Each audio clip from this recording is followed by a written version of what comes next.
Good morning, ladies and gentlemen. Thank you for joining us at ConspiracyCon 2002. I appreciate your being here. We've got a very, very good crowd here and a very, very good guest with a special introduction by a gentleman who gave last night, if any of you attended our banquet dinner, a very powerful tribute, a very heartfelt and emotional tribute to one of our lost soldiers, Bill Cooper.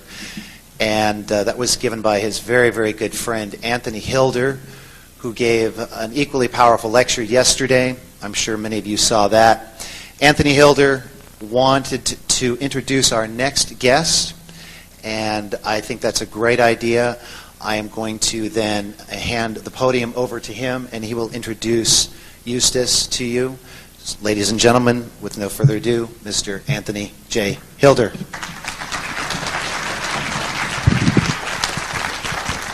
The only man in the history of the United States to be fired from the Library of Congress. I'm looking at him right now. Ezra Pound was his mentor. He is, in my opinion, and I've said it many times before, the best single researcher and author of conspiratorial material and the Federal Reserve in the history of the world.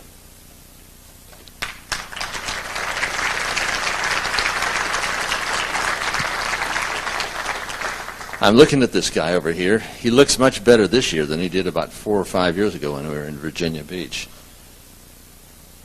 He is a brilliant, brilliant man.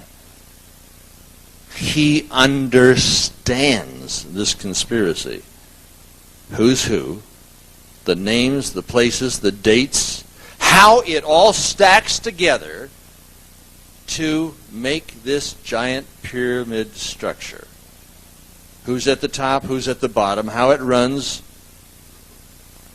who's oiling the machinery. And he puts it in such a way that even though it's complicated, he puts it simplistically. His book, Murder by Injection, you think, well, that's on medicine, right? It is. But it explains the whole thing on the Rockefellers, the Rothschilds, the whole pharmaceutical/oil industry that controls cancer. Cancer being the second largest industry in the United States of America. I just got back from Beijing and Tonghua and discovering that there is an herbal elixir that does, in fact, enhance the immune system to the degree where it can cure cancer. But Eustace Mullins is going to talk about the conspiracy not to give us greater health, but to give us sickness and despair. By understanding the bad guys, by understanding this pharmaceutical industry, by understanding the New World Order, and those who would screech, Ein Volk, ein Reich, ein Führer, you can combat it. Because, like I say, if you liked what Hitler did, you're going to love what George Bush is doing. His book, The World Order, is magnificent. His book on the Federal Reserve is just pure brilliance. Would you all please stand with me right now and cheer the greatest living researcher in America, Eustace Mullins. Thank you, Tony. Okay. Yeah. All right, I'm glad you're here. It's conspiracy time. You know, a few years ago, I was in London with Bill Cooper, who is now deceased, and or murdered.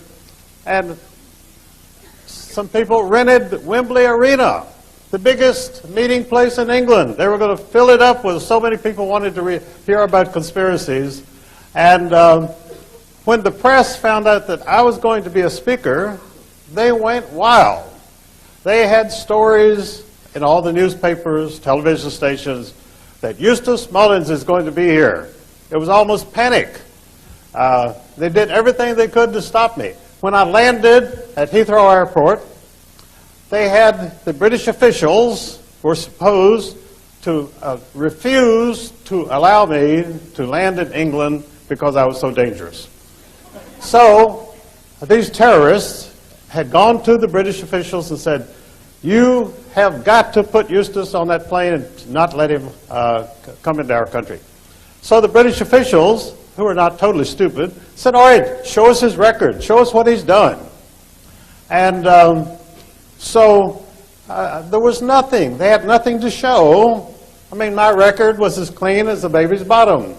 So the British officials said, "We cannot deport Eustace Mullins. He hasn't done anything." So I was allowed to speak. But they put on such a press campaign that they knocked down the attendance of this great meeting to about 1/10 of what it should have been.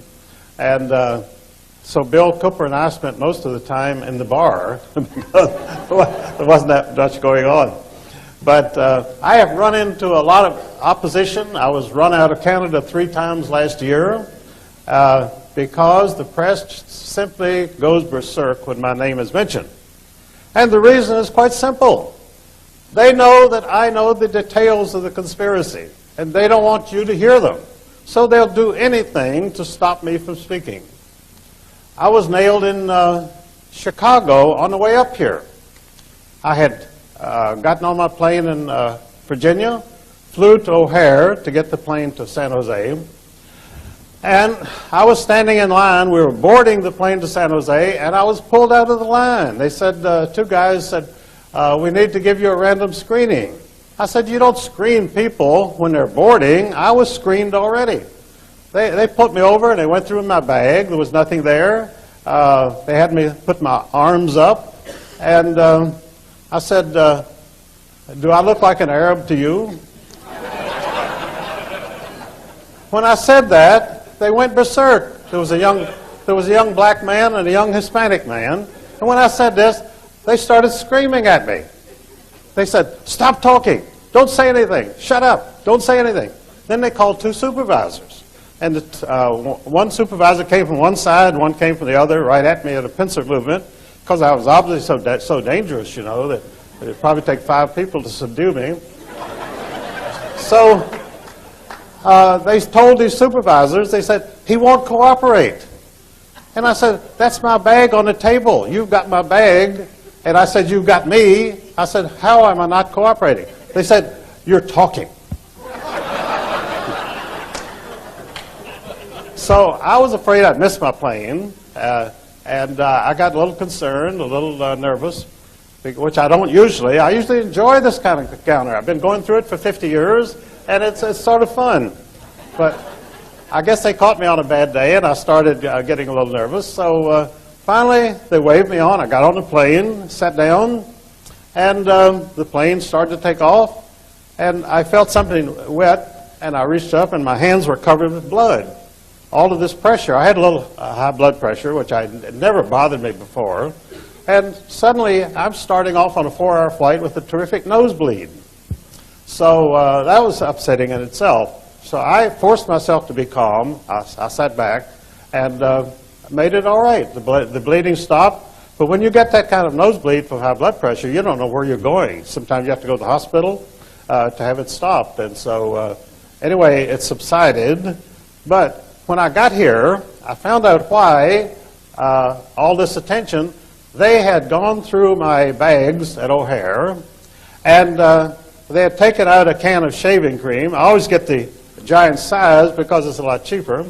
And for some reason, they think that the giant size shaving cream is a bomb. Well, they call it a shave bomb, after all. And I don't think these people have, with their limited intelligence, they think that a shave bomb must be a bomb. I even ran into that in Japan a few years ago. We were taking a flight from Tokyo to Sapporo, and I was with 3 Japanese gentlemen, and they wouldn't let us on the plane. And I didn't understand what was going on. And finally, one of the officials held up a bag, my bag, and pulled out this shaving can, and he said it was a bomb. And so the Japanese people told him that it was theirs. They wouldn't say it was mine. They said it was theirs, and they argued with him, and they finally let us on the plane. But you just don't know how dangerous a shave bomb is until you run into officials. So when I got here and unpacked here at the hotel, I found out that my shaving can was gone. And also, I had brought along a picture of Thomas Jefferson, which I was sort of proud of. Some friends came down to the University of Virginia a few years ago from Detroit. I had spoken up there several times. And there's a statue of Thomas Jefferson at the law school. There's about 4 statues of Jefferson around on the UVA campus, but this particular one is a very nice one, and it's all secluded by itself. So my friends took pictures of me standing beside Jefferson, profile, and I had this picture. This happened in 1977, and I looked at the picture a few months ago, and I realized that our profiles, which were matched up, were exactly similar. Every feature was exactly similar. It was like a double. And so I brought that along. I was going to show it to you, but that picture also disappeared from my suitcase. And as far as I know, that's all they took was the shave bomb and the picture. But I know that the FBI loves to get pictures of me. I don't know why. But they've got lots of them, and they're always willing to get one more. So they got that one. I have copies of it, so I'll travel with it from now on. But I was very chagrined. I used to go to meetings, and the FBI would hop out of bushes. I was at a funeral in Culpeper of a friend of mine, George Lincoln Rockwell, a few years ago. And to get to the little cemetery, you had to walk through some bushes and through some backyards. And every bush that I passed, an FBI agent jumped out in front of me and snapped a picture. And so I thought, my gosh, I would think they'd have enough. But they always want one more, and so they got more. But this is a lot of attention. You know, I was under daily surveillance by the FBI for 33 years. I used to come out of my apartment in Chicago, and there'd be 3 carloads of FBI agents parked in front of on Lincoln Avenue, right down the street from the Biograph Theater where they assassinated John Dillinger, and 2 blocks from the Clark Street garage where the St. Valentine's Day massacre took place. Very historic area. Although at that time there was a dump. They hadn't rebuilt it. Now it's a tourist attraction. So whenever I came out of my apartment, they would very ostentatiously take off their speaker microphones from the dashboard and hold it up so I could see it, because this was supposed to intimidate me. Well, in fact, it was sort of flattering. I thought, this is my public.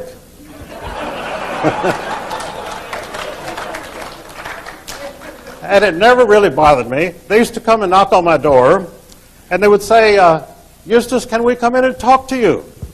And I would say no. And they'd say, why? I'd say, because you steal things.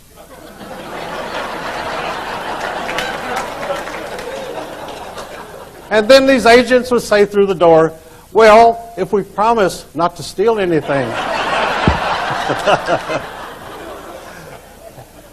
Because they were assigned to talk to me, they had to talk to me.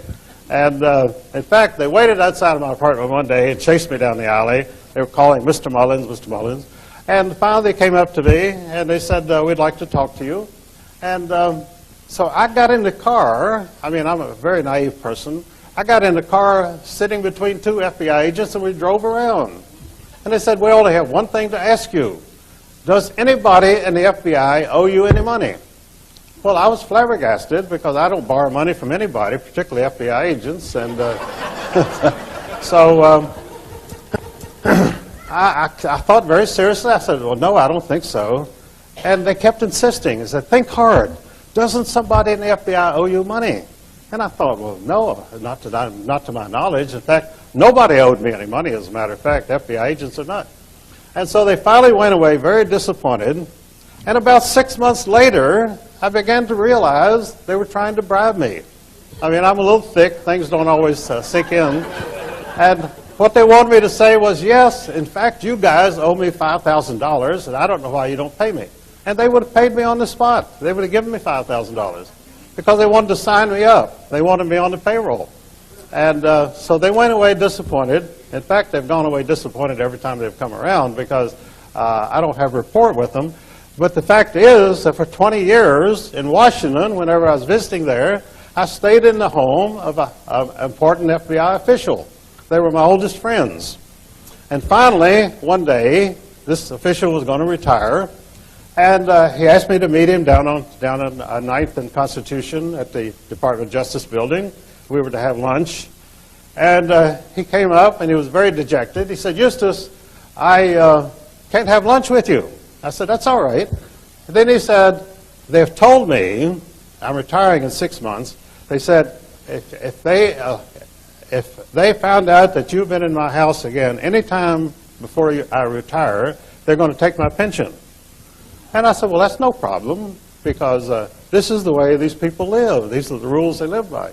I said, I'll just stay away and until you retire. And he was so dejected, so humiliated by his own employers that he could not have a friend in his home who had never been arrested, never got a parking ticket in his life, and anything. And to him, it was the most mortifying thing I'd ever done. I said, look, don't think about it. I didn't contact him until after he retired. Then I went right back, and that was my Washington headquarters. I stayed there all the time. But this is what you have to do. This is power. This is terrorism. This is intimidation. This is forcing you to acknowledge that you as an American citizen have no rights whatsoever. And of course, I find that out in court. Whenever I go into court, let me tell you, when you go into an American court, Jerry Spence is one of the most famous attorneys in the United States. You see him on television. He wrote a book a few years ago called Justice for None.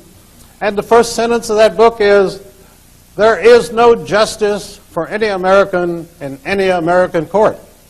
And I could verify that because I've been there many times and I have never seen any justice whatsoever. And neither has most people who come in. Because it's that kind of country. They have that kind of power, and they're terrorists, and they have only one enemy, and that is you. They hate you because, first of all, you outnumber them, and because they're afraid of you. Because they're afraid that if you ever find out what they're doing to you, you'll tear them from limb to limb, which is just what you should do.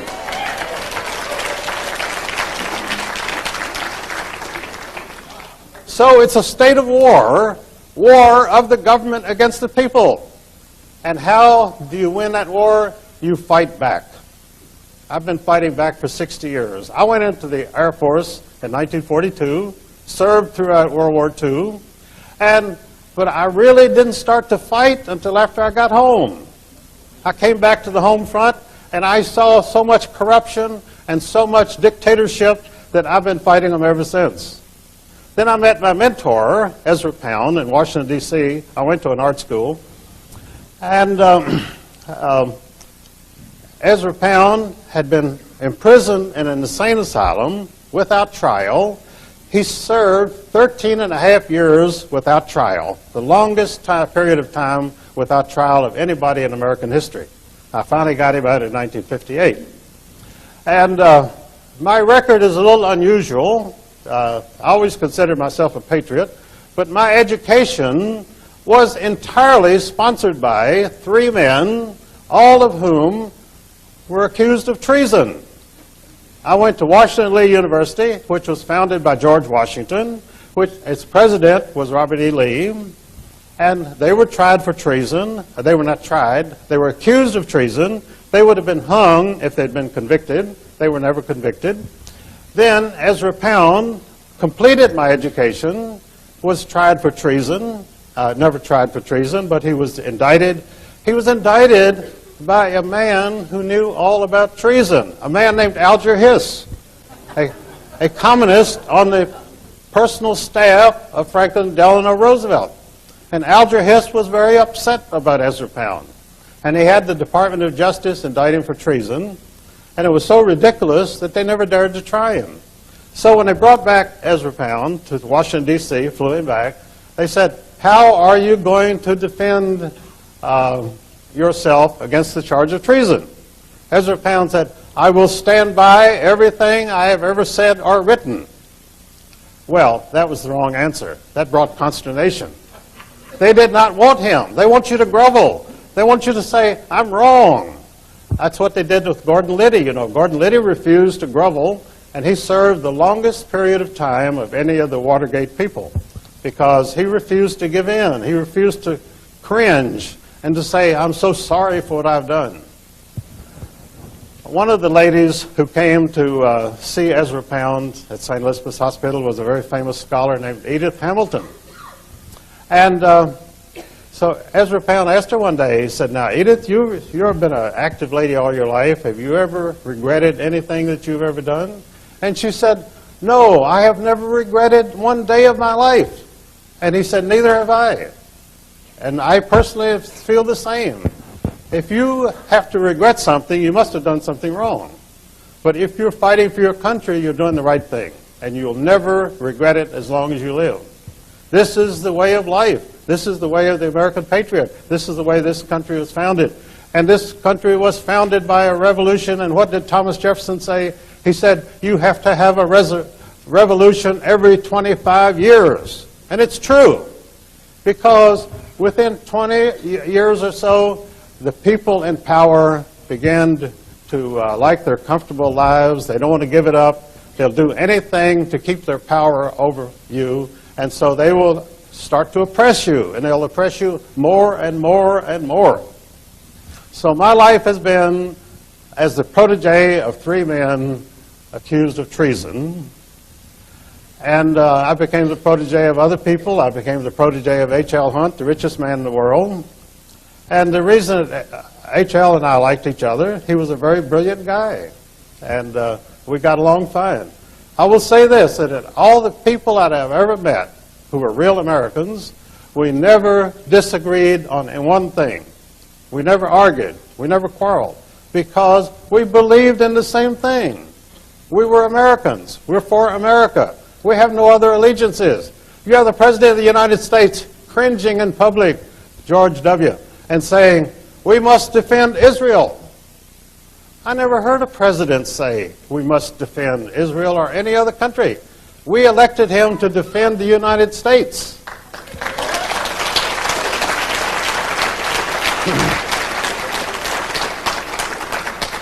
But unfortunately, George W. is a prisoner of the most dangerous and ruthless people in the world, and that is the Israeli fifth column, which totally governs this country.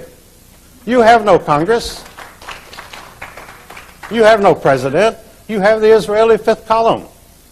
And what is the fifth column there? A fifth column's function is to disrupt and destroy the country and make it the prisoner of a foreign government. And that's what these people are dedicated to doing. Kenneth Edelman, Richard Pearl, Paul Wolfowski, Billy Crystal, all these people are totally loyal and dedicated to the state of Israel. They hate America. They hate you. They would like to see you enslaved for the rest of your life, and they're doing everything they can to achieve that objective. So, in my experience, there is only one thing to do, and that is to speak out and to go. I travel everywhere, and I tell people, this is Paul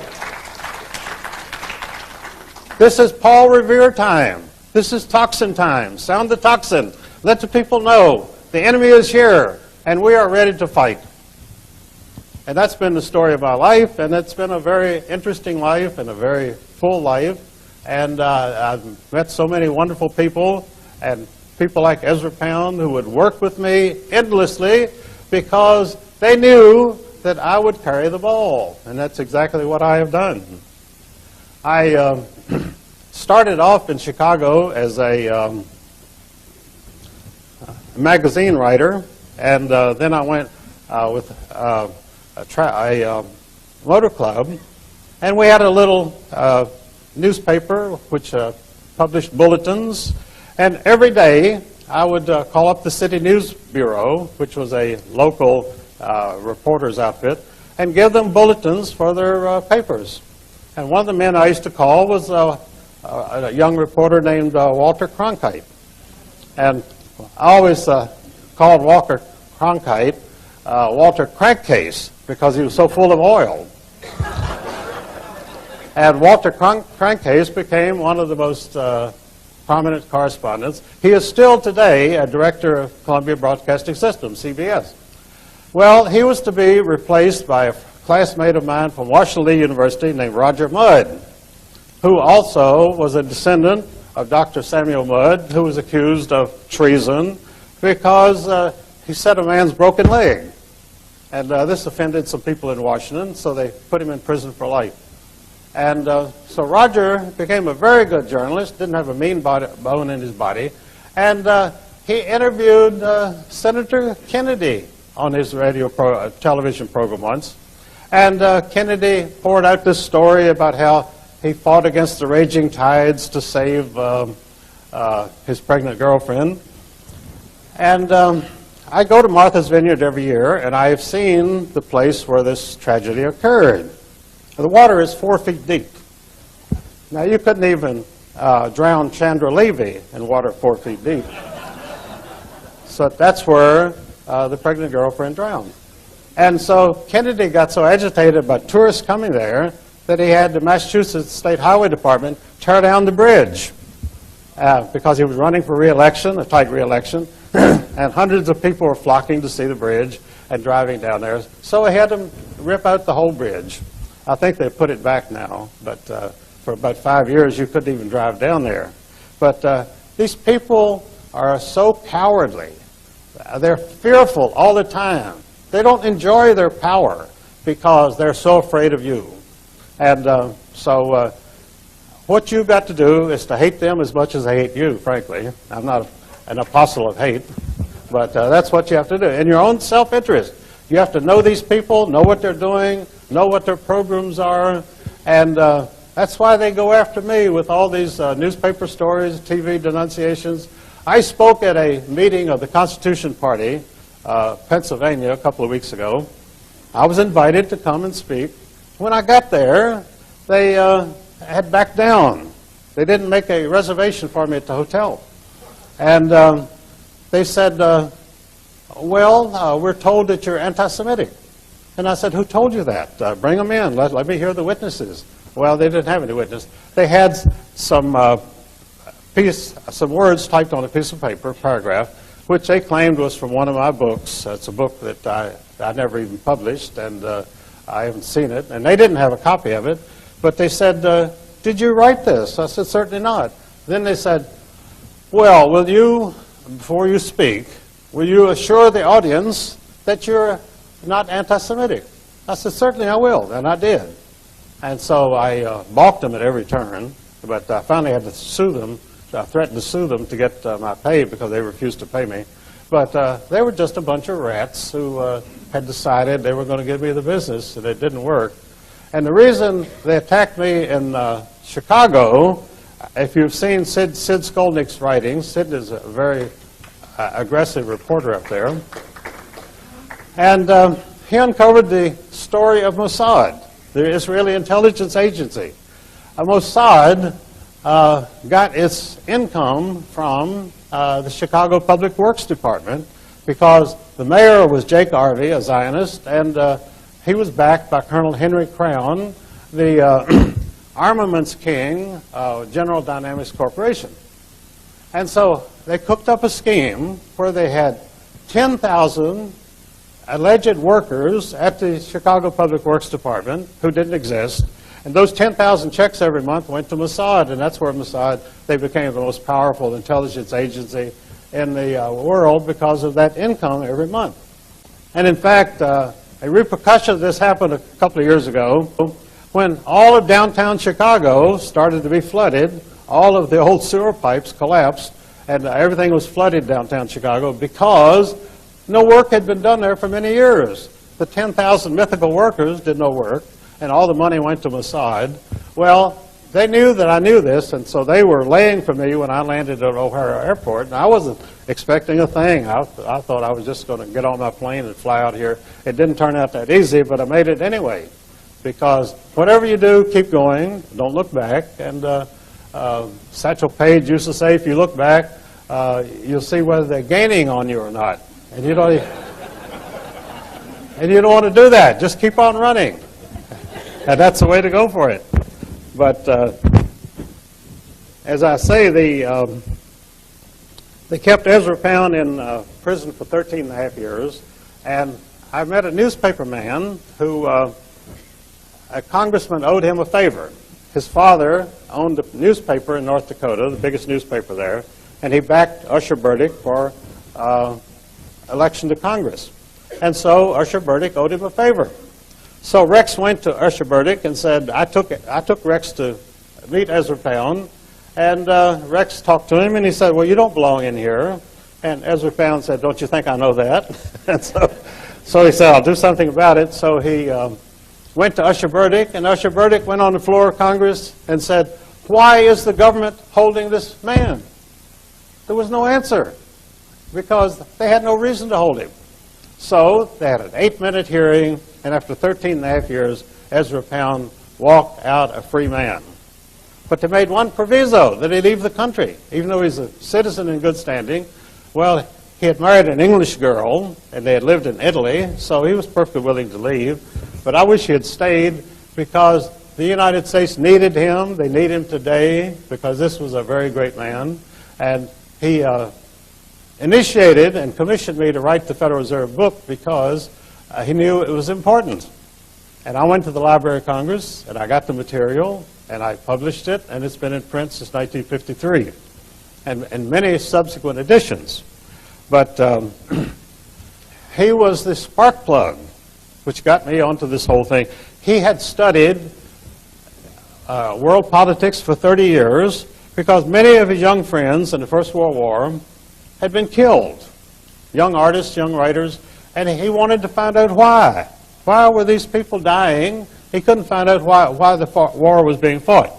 Well, it was quite a few years before I found out why the war was fought, and I found out through Winston Churchill. Although the Industrial Revolution originated in England, they became obsolete, and the Germans began to manufacture things, and they were so superior. Their products were so better and newer and more modern, and the British could not compete with them. So by 1910, England was facing bankruptcy because they couldn't sell their products abroad. People preferred the German product. And because of this, you had World War I and World War II. That was the only reason. Germany and England had no quarrels. In fact, they were cousins. The Kaiser Wilhelm and King George V of England were first cousins. They were part of Queen Victoria's family. In fact, so was the Tsarina of Russia. At that time, the aristocracy of Europe was just one big family. So there was no reason for any war. And suddenly we had this terrible war. And it was done through assassination of Franz Ferdinand, but it was all a put-up job. And then they had a replay in 1939. And Ezra Pound came back to his native country from England to tell the American people, don't be suckers a second time. Don't get drawn into a Second World War.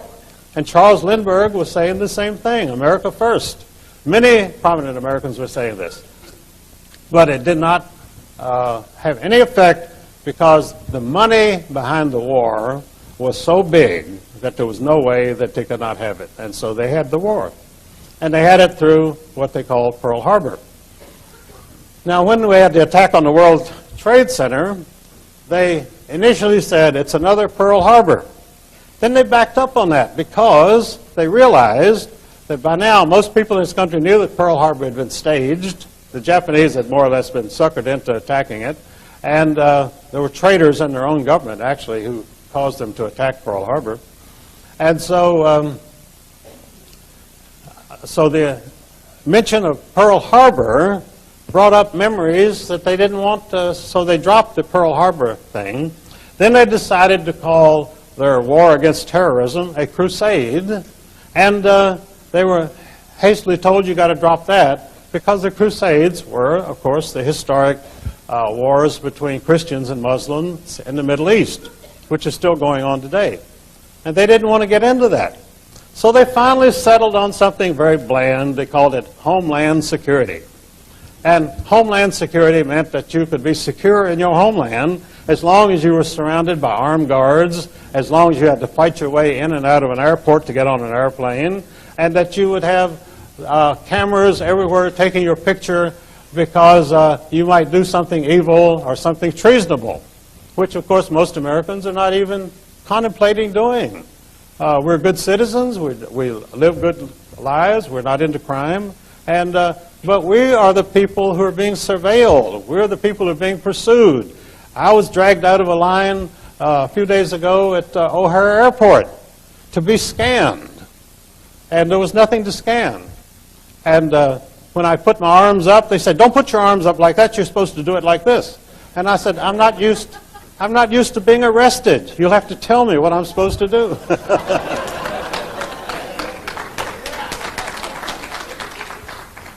And I almost had a small riot. I had these two inspectors, and then I had the two supervisors rushing at me. And you would have thought John Dillinger was on the loose, you know. Stop this guy. Stop him before he kills more. But I survived that, and I've survived many things. But as I say, the 33 years of FBI surveillance that I endured, I found very interesting, and it showed what the country has come to. Because they have to fight phantoms. They don't want to fight the real enemy, because the real enemy is in the conspiracy, and they're running the show. So the conspirators are fighting you, and that's why we're here today. And in fact, I think Brian may have overlooked, he thanked a number of people about making this meeting possible, but I think he missed one, and that was Dan Rather. I think that you wouldn't even come here today if it wasn't for Dan Rather lying every night, and you have to come here to find out what's going on.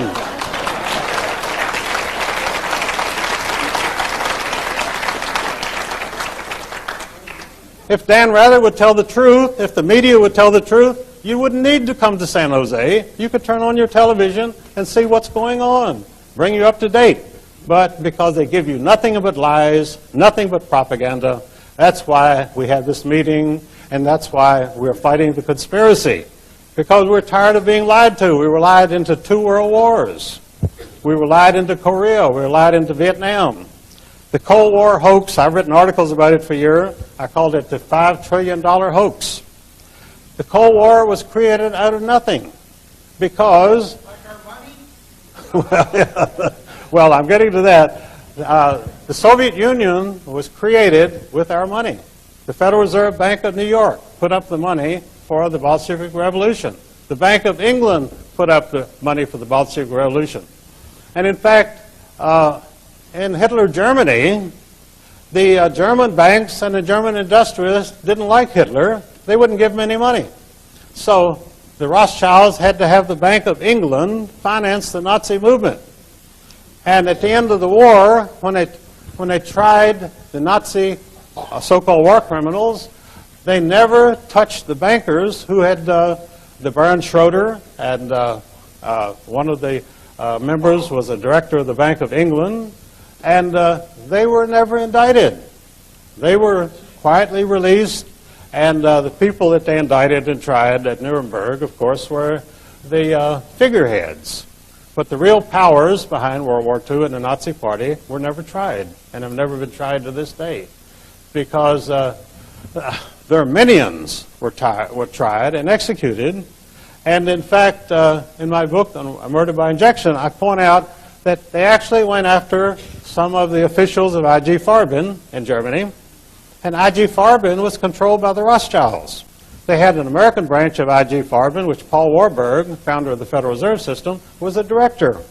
And IG Farben's goal was to control the chemical industry of the entire world. And so they set up an American branch and a South American branch and a European branch. and it was the IG Farben people in Germany who were tried and executed for experiments on prisoners. And they have carried on those same experiments on prisoners in this country ever since, and nobody is arrested. They give them $1 a day for enduring these experiments. The same experiments that people were hung at Nuremberg for doing in Germany. So what's good in one country is not necessarily good in another country, apparently. But I do say that under this conspiracy, in the United States today, anything goes. And that's the problem. The courts will stand up for anything. They will not let the citizens get into court and seek legal redress because they are stacking the cards against you. And I've had many legal experiences. I've got a lawsuit going on in Virginia right now against a doctor in a hospital because they tried to kill me, which is understandable. I went to the hospital one night and I had some heart fibrillation. And so they went into the emergency room, and the nurse in the emergency room said, "Are you the one that wrote that book?" Well, that makes you a little nervous. They know who you are. And in fact, one of the biggest problems, the 8th leading cause of death in the United States is physicians' errors. 8th leading cause of death, 93,000 a year. So they have reason to be nervous because they don't want any supervision, they don't want any investigation, and one of the biggest problems in the medical field today is iatrogenic medicine. Iatrogenic medicine means physician-induced illnesses. Now, I came out of the hospital recently, and I came home, and I developed an enormous swollen poison cyst right next to my heart. And I thought, boy, this is bad. Well, I had it operated on. Then I developed Bell's palsy. My whole face was paralyzed. I'm still squinting right now, so believe me, it's if I look a little sinister, it's not my problem because that was done to me by the doctors. So I have suits against them, and they are frantically trying to dismiss it. Insufficient cause of action. Trying to kill you is not a cause of action in American law. So we'll see how that goes, but this is how they operate.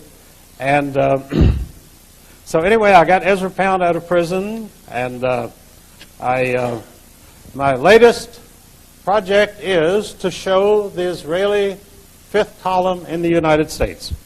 And that, the Assistant Secretary of Defense. You know, a few days ago, we had a big meeting in Washington, D.C., and who was there but the acting Deputy Secretary of Defense, Paul Wolfowitz, leading a rally to help Israel. I mean, he's working for the American government, but you'd never know it from his actions because he and all of his cohorts were there on the mall in Washington having this great rally to help Israel. Because at least they're honest about what they're doing. They're frank about it. They're not trying to deceive anybody. They're not going to do anything for the American people, but they're going to devote their life to Israel. And I think that's fine. I think they should go there and devote their lives to Israel. But just get out of this country.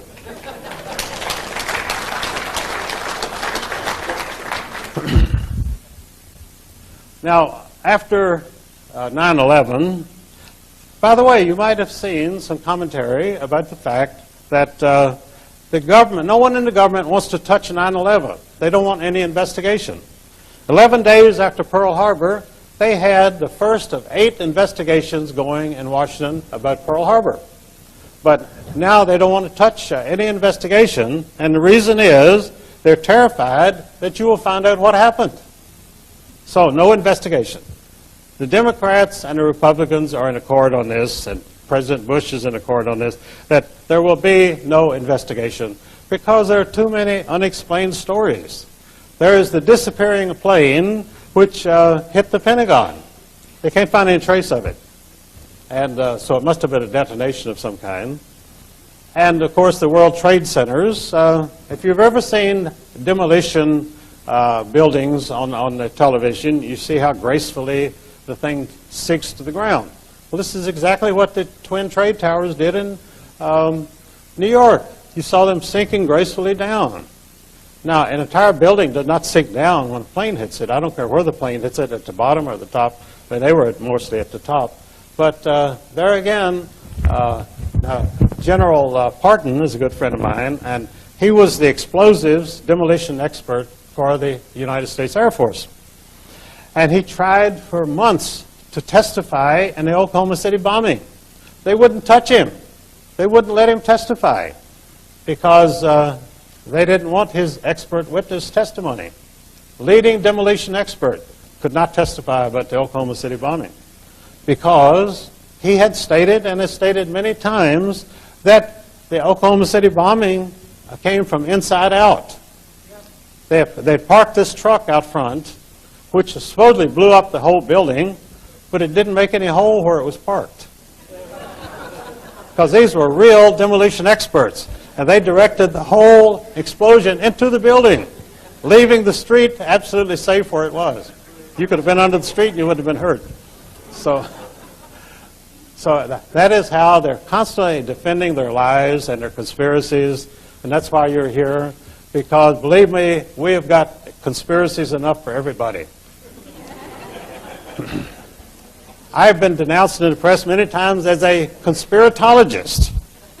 And a conspiratologist is not a person who knows anything about conspiracies. He's a person who invents conspiracies.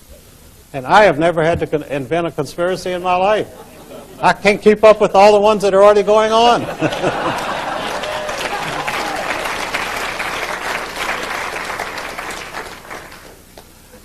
But conspiracy itself is apparently the American way of life. The Federal Reserve conspiracy was one of the most famous of the conspiracies. My book on the Federal Reserve System for about 20 years, I published editions of it under the name The Federal Reserve Conspiracy, because that's what it was and that's what it is. And I'm the only person who ever called it a criminal syndicate. I said the Federal Reserve System is not federal, no more than Federal Express. It has no reserves. It doesn't need any reserves because they could print all the money that they want. Why, if you've got the printing presses, why do you need reserves? And it's not a system because it's a criminal syndicate. These people conspired to rob the people of the United States. That is a criminal conspiracy. You can't, under law, you cannot define it any other way. And of course, no one has ever indicted the Federal Reserve people or pursued them legally on this, because you can't get into the courts. When you go into the court, who is sitting there but the judge? I had a judge. I sued the Anti-Defamation League for $100 million a few years ago. And I went before the D.C. court in Washington, D.C. And this is down at 3rd and Pennsylvania Avenue.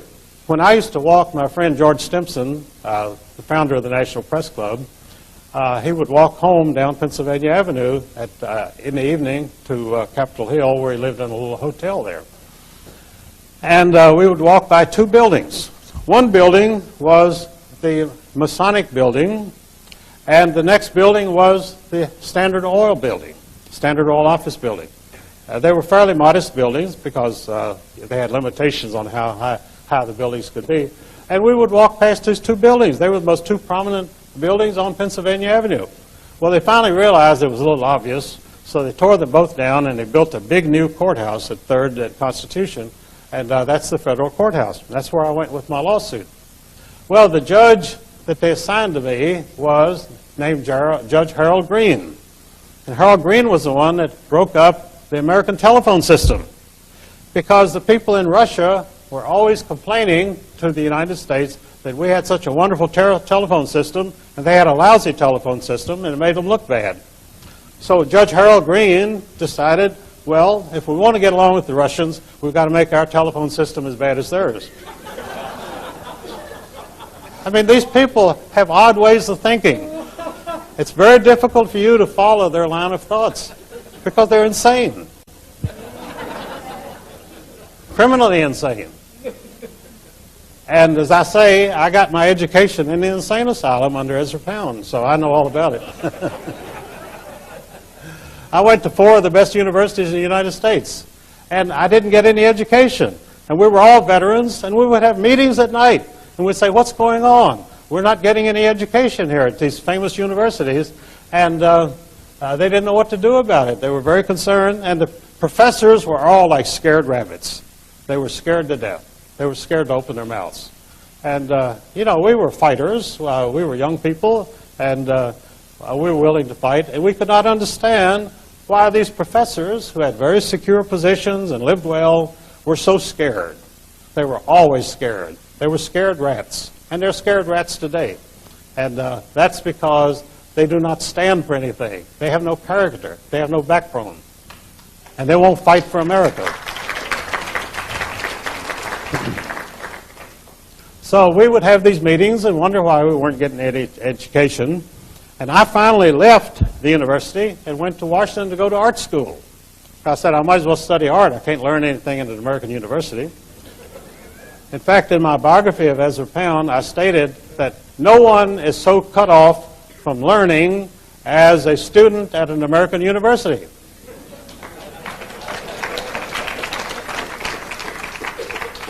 I wrote that in 1959, and it's just as true today as it was then. And so, because I write and say things like this, I'm not too popular in some quarters. But that doesn't bother me because I'm not looking for popularity. I just want to tell people the facts and let them, I want to give people information so that you can act on it. Because one person alone cannot do it, but the American people are a sleeping giant, and we're beginning to wake up, and I see it every day, everywhere in this country. We're fed up. We realize that we've got to put an end to these lies. We've got to put an end to this corruption. We've got to put an end to this treason. We cannot have a foreign fifth column running the government of the United States. It's as simple as that.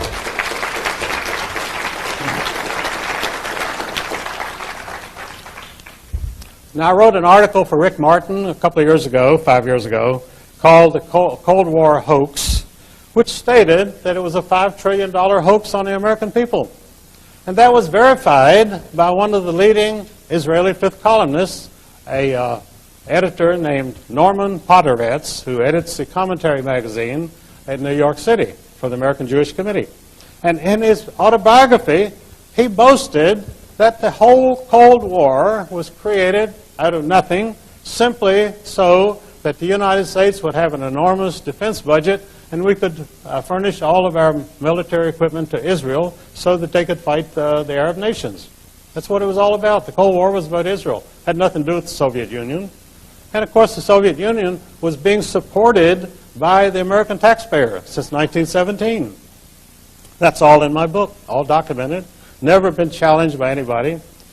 Do you know, in 50 years, I have never been able to get anyone to debate me. And I love to debate. I'd like to debate for hours. Let the other person give their opinion, their documentation. I'd like to hear it. I'd like to challenge it. They will not do it. I have appeared at debates where there would be an empty chair. Someone was going to debate me, but they didn't show up. I appeared before the Fairfax Republican County Committee, which is a very important committee in Washington and Northern Virginia. And in fact, they were the ones that actually got Reagan nominated for president. And so we were going to talk about the Federal Reserve System, and an official of the Federal Reserve agreed to appear, named Robert Stern. Well, he did appear, and we debated, and that's the only debate I ever had. And 6 weeks later, Robert Stern had a Washington heart attack. So nobody's ever debated me since, because I guess they realize it's just too damn dangerous. But I've seen so many things like that happen. And as I say, the Cold War was totally phony because we had created this demon, this monster, which did not exist. Russia was and is and always has been a third world nation. One reason for that, the reason communism was imposed on Russia was it was the richest nation in the world. The Tsar of Russia was the richest man in the world. He controlled wealth which was unimaginable anywhere in the world. And because of that, his cousins in Germany and England, who were the kings of Germany and England, hated him, envied him. Rich people have a lot of envy. They can't stand to see anybody who has any more money than they have because it just kills them. They can't even live. They say, that SOB has got 10 times as much money as I have.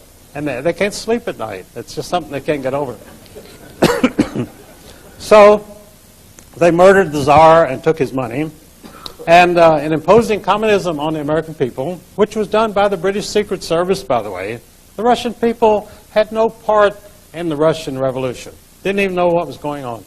It was done by the British Secret Service, working for King George. So they took all of Tsar's gold, and they shipped it to the Bank of England and to the Federal Reserve Bank in New York. And that left the nation, the new nation of Soviet Russia, with no money. So we had to start sending them money right away because their money was in the Federal Reserve Bank in New York. So the American taxpayers had to make up the difference. That's the way things work. It doesn't, I don't know if it makes any sense or not, but that's the way it works anyway. And so the Russians had no capital, no gold, and so they've been supported by the American taxpayer ever since. We have had relief missions to Russia in 1917, 1919, 1921, and J.P. Morgan Company became the biggest supporter of Soviet Russia.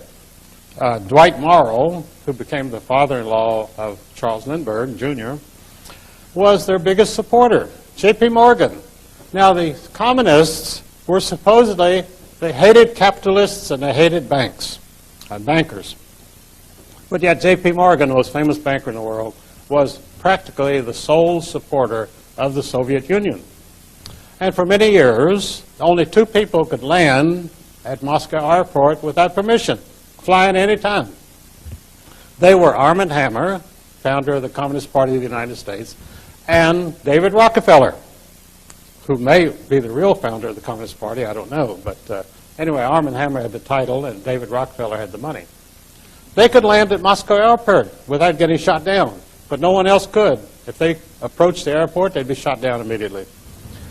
So that shows you who the real power is. In 1936, a member of Paul Warburg's banking firm, Otto Kahn, Kuhn-Loeb and Company in New York, which was a Rothschild operation, he landed at Moscow airport.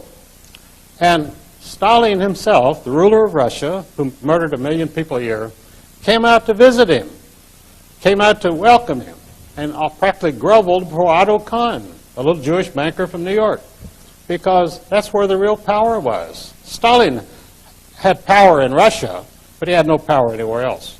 If he walked outside the borders of Russia, he'd be nobody. But these bankers are powerful all over the world, and where they go, they're revered.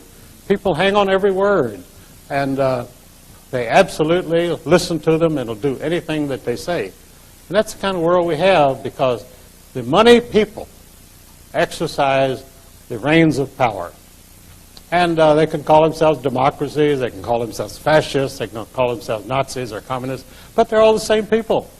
And the people in those countries, we denounce communist countries and fascist countries, but this country, as many commentators have said over and over again, is becoming the most fascist country in the world because the government becomes more powerful, the people are stripped of their liberties, and we have these plebiscite elections where the candidates for election refuse to tell you what they stand for. They don't dare tell you what they stand for, because if they did, you wouldn't vote for them. So this is what we have, the plebiscites, and we used to denounce the Nazis during the 30s for having plebiscites where people would vote for their nominated candidates and they really had no choice. And we have the same thing. But the Cold War itself was the greatest travesty of all time because there was never any war between Soviet Russia, this great menace which was about to crush the United States, and the roads were collapsing. Paul Roberts and other economists visited Russia during the 1960s, 1970s, and they were appalled. They said, this is a third world country. Why are we afraid of this country? Because the American people were not informed of this. They were told how the Soviet economy was booming, the Central Intelligence Agency was doing its job, which is to sell propaganda to the American people for whatever government program is going on. And the CIA was issuing these glowing reports every year of the enormous Soviet army, the most powerful army in the world, and the Soviet economy, the fastest growing economy in the world.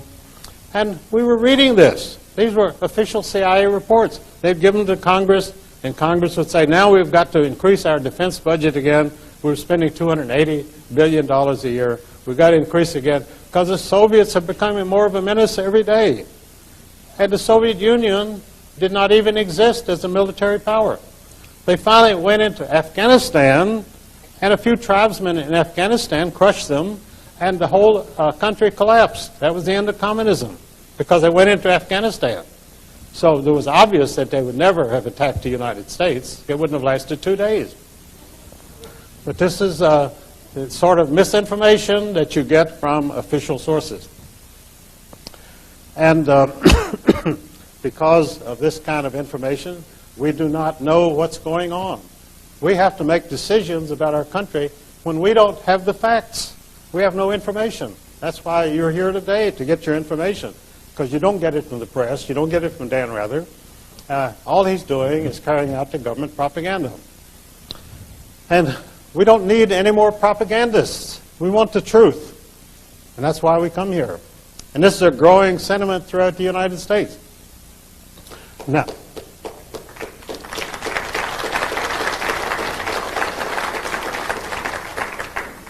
Now there is more and more information going because of the internet and because people have email and voicemail, and the government doesn't know what to do because the people are getting information. They're not depending on the CIA. They're not depending on the FBI. And this puts them up the creek because they have to now reorganize their programs because you people are finding out what's going on. You're finding out the motivations behind all of these mysterious foreign policy adventures, NATO, going into Somalia, going into Haiti, bombing Yugoslavia. You know, the old Nazis must have felt real good about bombing Yugoslavia because Hitler had this ambitious plan for bombing Yugoslavia into rubble during World War II. And those plans were interrupted by his war against Russia. So it never happened. So along comes NATO many years later and absolutely carries out the Hitler plan of bombing Yugoslavia into rubble, which Hitler had come up with in 1942. It took them a few years, but they got it done. And that's the whole story of the bombing of Yugoslavia. It was the Nazi program.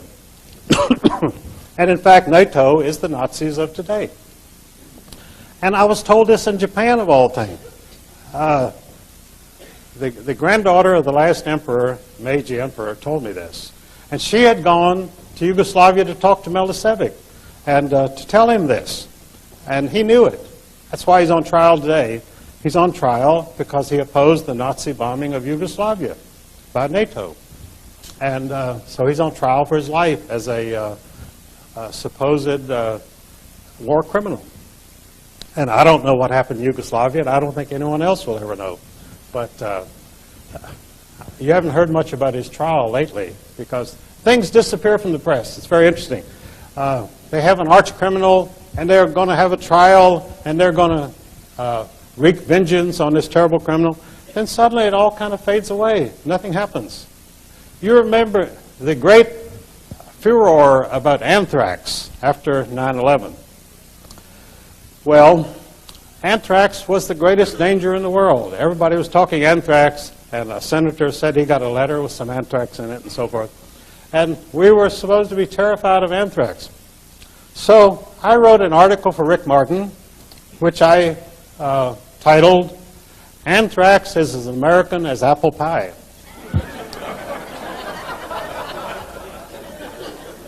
Which it was. Anthrax as a weapon was contrived in the United States because Winston Churchill had decided that they had to have 2 wars against the German people, and they couldn't go on like this because Britain did not have the wherewithal to continue fighting wars against Germany, and they couldn't compete with them. So Winston Churchill, being a practical person, decided to exterminate the entire Russian people, the entire German people. And so he came to the leading chemist in the United States, James Conant, president of Harvard University, and he said to Conant, I need something to wipe out the German people. Now the Germans are supposed to be the great exterminationists. They're supposed to be the people who want to exterminate other people. But in fact, the only candidates for extermination in the 20th century have been the German people. Because Churchill said to Conant, get me something that'll kill every human being in Germany. And Conant said, well, fine. You know, after all, he was president of Harvard University, and he wouldn't be shocked by a request like that.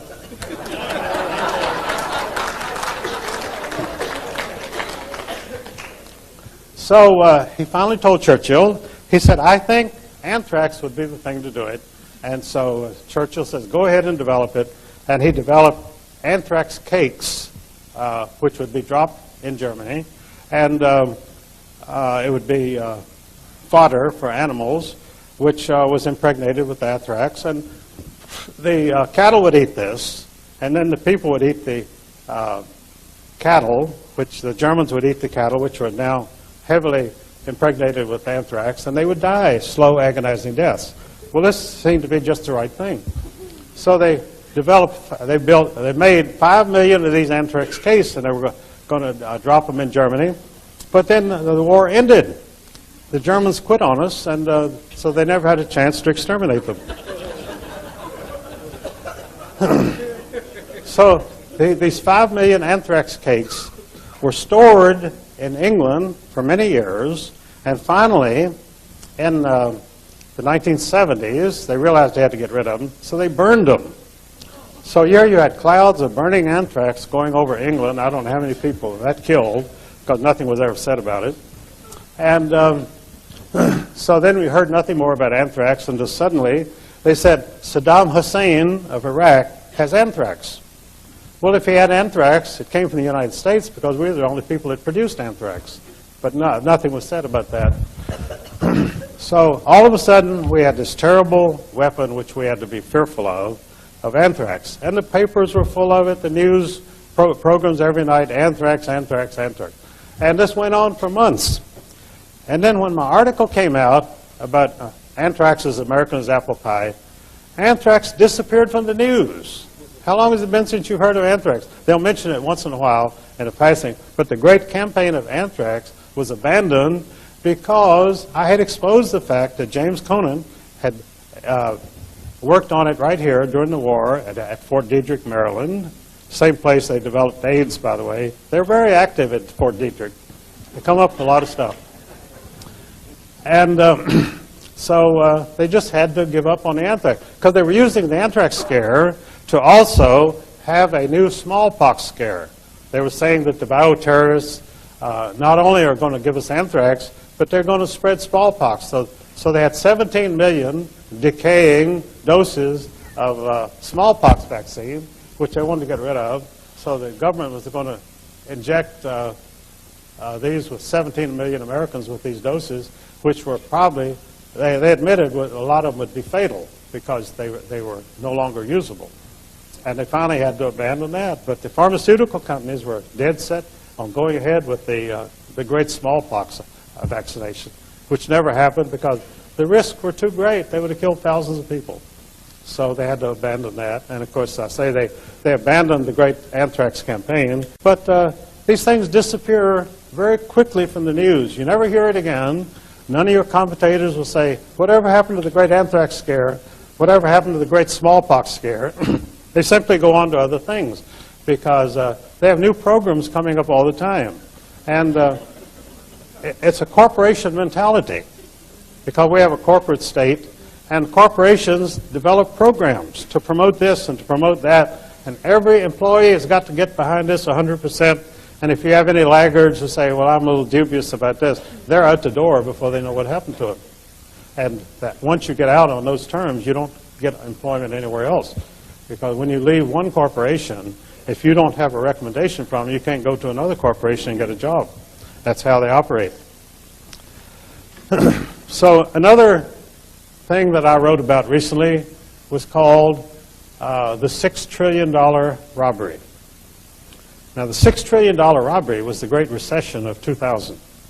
Between March and November of 2000, Alan Greenspan, chairman of the Federal Reserve Board of Governors, finally brought about the recession that he wanted.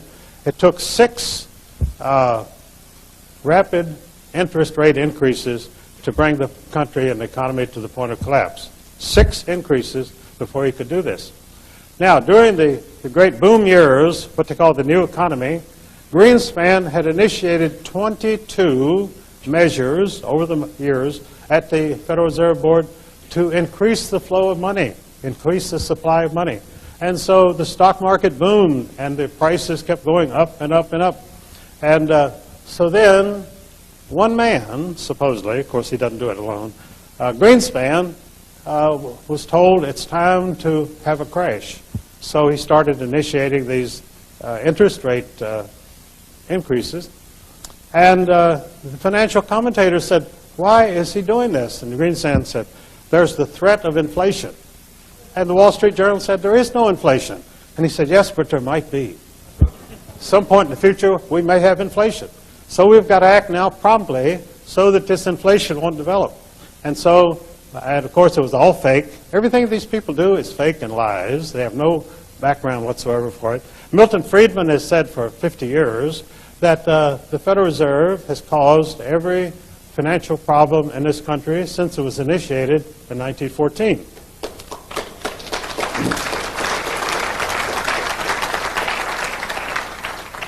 And Milton Friedman should know because he was the official consultant to the Federal Reserve Bank of San Francisco.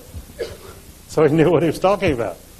But he actually disagreed with many of the things that the Federal Reserve did because they were too artificial, too contrived. They had no basis whatsoever, for no financial information behind them. They simply did it because this was their program. They wanted the market to go up or they wanted the market to go down. And they had the mechanism to do it. They had the interest rate increase. They had the fact that the Federal Reserve Open Market Committee could buy or sell government bonds on the open market. That either increases or decreases the supply of money. And the stock market daily prices are totally dependent on the money supply. If it goes down, the prices go down. If it goes up, if the money increases, they go up. So people on the inside always know which way it's going to go. They know 3 or 4 or 5 or 6 days ahead of time. And they can get in there and make their money. And if you are buying stocks, you have no idea any of this is going on. And you have these Wall Street analysts who are constantly telling you, oh, this is a good buy, you better get this is going up. And you buy it, and it goes down. Because Greenspan has done something to decrease the money supply, and the stock goes down. Then you don't know whether to panic and sell it or whether to hold it and it'll come back up. Well, it always comes back up. You know, J.P. Morgan was asked one day by a reporter, he said, Mr. Morgan, this is about 1910, he said, Mr. Morgan, what is the market going to do? And J.P. Morgan said, my dear sir, the market will fluctuate. And that's how he made his living, because it fluctuated. If the market remains stable, after all, the worth of United States steel is about the same from one day to the next, but the market goes up and down because it's being manipulated. And as I say, U.S. Steel itself has the same resources, the same profits that it had last week, but the market will drop 5 points. And that's because of the way that they manipulate the markets, and that's how they steal from you. And so the $6 trillion loss, which American people suffered from March to November of 2000, I call it the $6 trillion robbery. Greatest robbery in history. Al Capone never made as much money in his whole life as the Federal Reserve people make in one day. Never. Al Capone complained, by the way, to the press. He felt he was getting a raw deal. He was always being held up in the press as such a gangster, you know. And he said, I don't know why you reporters write these things about me. He said, I'm just another businessman. And that was true. But he was a small-time businessman. The big boys didn't even know he existed. They got their liquor from him, but Al Capone could never touch the resources and the money that these Federal Reserve bankers rake in every day of the year. They've got the biggest theft operation going. I call it the federal robbery system. And the income tax, which they set up, by the way, to protect their own fluctuations of the market by simply taxing you so you'll have less money to spend. And they don't care how much money you have, but it's a control mechanism. It keeps you in line. You want to go out and buy something, you can't do it because the Internal Revenue has withheld it from your salary as a tax. And that's how it's actually the jackboot pressing down on your neck forever. 1984, George Orwell. We've got everything that George Orwell predicted in 1984. We've got the newspeak, double speak, everything. It's all happening here every day. And he wrote this back in 1948. And many people like myself really like to study 1984 because it's an absolute blueprint for everything that you've seen happen in the last 50 years. The control of the people, manipulation, and always at the bottom is government force. The government does not ever expect to persuade you to do anything or convince you to do anything, so they use force. And that's always who comes to your house but the armed FBI agent carrying a gun. And you don't even have a gun, but he has the gun, and so you have to pay up. And this is the way it's always force. There is no philosophy of government behind it. There is no benevolent intentions towards your being a citizen of this country. And in fact, the way that they send money out of the country to other countries shows that they have no loyalty to this country. I have, for years, stated that on the income tax deductions, they should not be allowed to deduct anything that's sent out of the country. I mean, if you want to give money to a charity in the United States, that should be deductible. But if it goes out of our borders, it should not be deductible. If you want to send money to England or Israel, that's fine. But why should the other taxpayers have to pay up in order so that you can do this?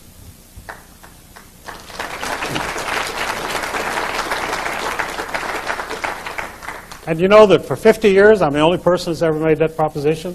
None of your politicians in Washington would ever touch us with a 10-foot pole, because it's the foreign payments which they live on, because that's where the big kickbacks come out. Because when they send $10 million somewhere, they get about $1 million kickback, and that's why they do it. I mean, these congressmen, these politicians, they're not philanthropists. John D. Rockefeller was supposed to be a great philanthropist, but all of the things that he set up as great charities were actually part of his business enterprises. And at his charities, he developed the business products which became his most profitable operations. Everything the Rockefeller Foundation has done has been strictly business. And the medications, the hospital taking over the medical profession in 1913, at the same time he got the Federal Reserve System going, was all intended to make him more money. Because that's what he was in business for, to make money. And he makes that money by taking advantage of you because you don't know what he's doing. Because these things are always presented as all of the charities and philanthropies have, I read all their charters years ago, they're all written by the same lawyer in New York, Elihu Root. And they all say the same thing, the welfare of mankind. And it turns out to be the welfare of John D. Rockefeller. Because they don't do anything except for themselves. They never help anybody. But they always cloak it under the pretense that they're doing this for brotherhood and for helping other people, that they lie awake at night worrying how they can help other people, and they're robbing them blind constantly. And that's part of the conspiracy. Not only to steal from people, but to make you grateful for having been robbed.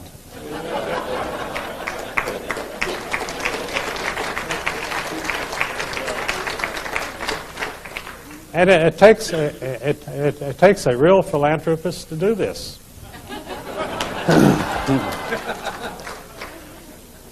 You know, I said I was a protege of H.L. Hunt, and I wrote some books with him down in Dallas. And H.L. Hunt did not leave a foundation because he knew they were all fake. And he didn't want some communist giving his money away. I knew John MacArthur also, who had the Bankers Life Insurance. He was a billionaire too. And John MacArthur was as good a patriot and American as you would ever want to meet in his life. And when he died, he left his money to a foundation. And that foundation today almost exclusively gives $350,000 awards to a lot of people every year. They call genius grants. And these geniuses, when you read what their projects are, I mean, you can't read it without laughing. And they also have a great bias because practically all the recipients of John D. MacArthur grants are lesbians because the lesbians run it, and after all, they are very partial to their own people. So if you're not a lesbian, don't apply to the MacArthur Foundation. You may be a genius, but you're not going to get the grant. And all of these foundations are totally taken over by people who hate the capitalists who accumulated the money to endow the foundations. They're always taken over by people who spend the rest of their lives fighting everything that these people stood for. John MacArthur must be turning over in his grave every day. Henry Ford, the Ford Foundation, became the most communist of all the foundations. And Henry Ford used to give my friend Elizabeth Dilling in Chicago $5,000 a week to fight communism. So after he died, his money has been spent to promote communism. And that's what it's been doing ever since. So I don't want to run over time here, but let's see if what I've got really important that I want to get across to you. Half an hour? All right, good. Oh, I can cover a lot in that. What is the fifth column? Pardon? What exactly is the fifth Oh, column? well, I want to talk about the reign of terror. Now, what we're seeing take place in this country today, the sort of thing I went through at O'Hare Airport a couple of days ago, terrorism.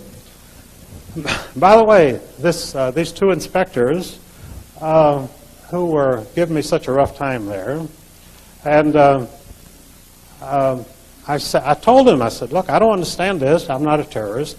And this little Hispanic boy said, well, this is not about terrorism. And that was stunning to me. I mean, here I was being scanned and pulled out of line in the airport, and he said, it's not about terrorism. But it was about terrorizing me is what it was about. But he wouldn't say that. And this whole thing, by the way, see, we had the American Revolution without terrorism. Because these are real patriots fighting for their land, fighting for the land that they loved. And the place where I live in Virginia, the Shenandoah Valley of Virginia, and Thomas Jefferson's Monticello just across the mountain, I saw studies recently that it was these Scotch-Irish Presbyterian people who lived right there in the Shenandoah Valley who were the actual instigators of the revolution. They were the ones that wanted to fight. And they started the fight, and that became the American Revolution. Started right there where I live in Virginia. So that's probably why I'm out traveling in the country today, carrying on the revolution. That's what my people have been doing for 200 years.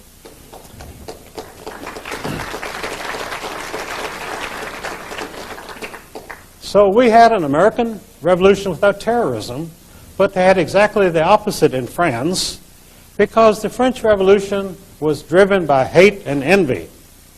The people wanted to kill the aristocrats, and the reason they wanted to kill them was they were inspired by the Rothschild bankers.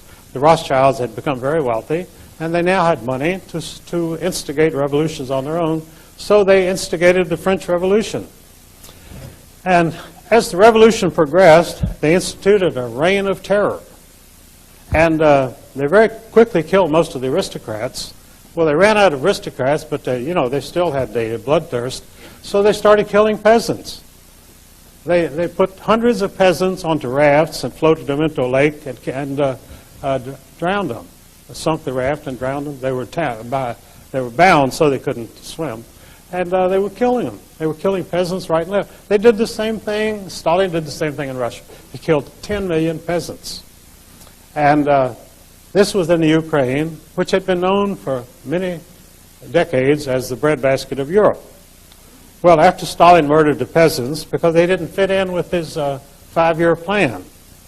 And the 5-year plan, of course, was drawn up by people who had never been on a farm in their life. They were intellectuals who spent most of their life in libraries. So they drew up these ambitious 5-year plans, and the peasants didn't fit into it, so they massacred them. Then they had no wheat, because obviously these commissars in Moscow couldn't go out into the fields and plant wheat. They wouldn't know a wheat seed if they saw it. So Russia's been starving ever since, and we've had to support them ever since because they don't have enough to eat, and they're starving today. This is what happens when you have what they call state planning. State planning always is initiated by people who have no idea how to plan anything. They couldn't even plan their own dinner that night. And they plan everything in the country, and everything starts to collapse, and it just keeps going downhill. So that's the situation. You have a modern economy, you have industry, and yet it's run by lunatics. You know, Ezra Pound, when he finally left the United States after being released, he was asked by a reporter in New York, he said, Dr. Pound, how does it feel to get out of the insane asylum? And Ezra Pound said, don't you know that all America is an insane asylum? That was his parting words when he went back to Italy. And when you see state planning, you have to think it is an insane asylum. And you get the feeling in Washington, I practically grew up on Capitol Hill, and one of the things I did there was to work for Joe McCarthy. And I am a member of the McCarthy Committee today in Wisconsin. And the John Birch Society, after Robert Welch died, the guys who took it over or inherited it from Welch, they sold off all of the buildings up there, made a lot of money, and moved to Appleton, Wisconsin. They were going to take over the McCarthy Foundation. And the first thing that they did, when they got to Appleton, they said to the committee, you've got to get rid of Eustace Mullins. And they were nonplussed by this because I had been the spark plug of the thing for some years. And there were some older people in it, but they were in their 80s and 90s, and they died off. And so I was almost the last survivor. And these Birch people came in and said, you've got to get rid of Eustace Mullins. In fact, whenever I'm into something and people come in, the infiltrators, first thing they say is get rid of Eustace Mullins. And the only reason is because they can't control me. They have no control, no leverage whatsoever. Because I'm going to speak the truth, and that's the only thing I'm going to speak. So, obviously,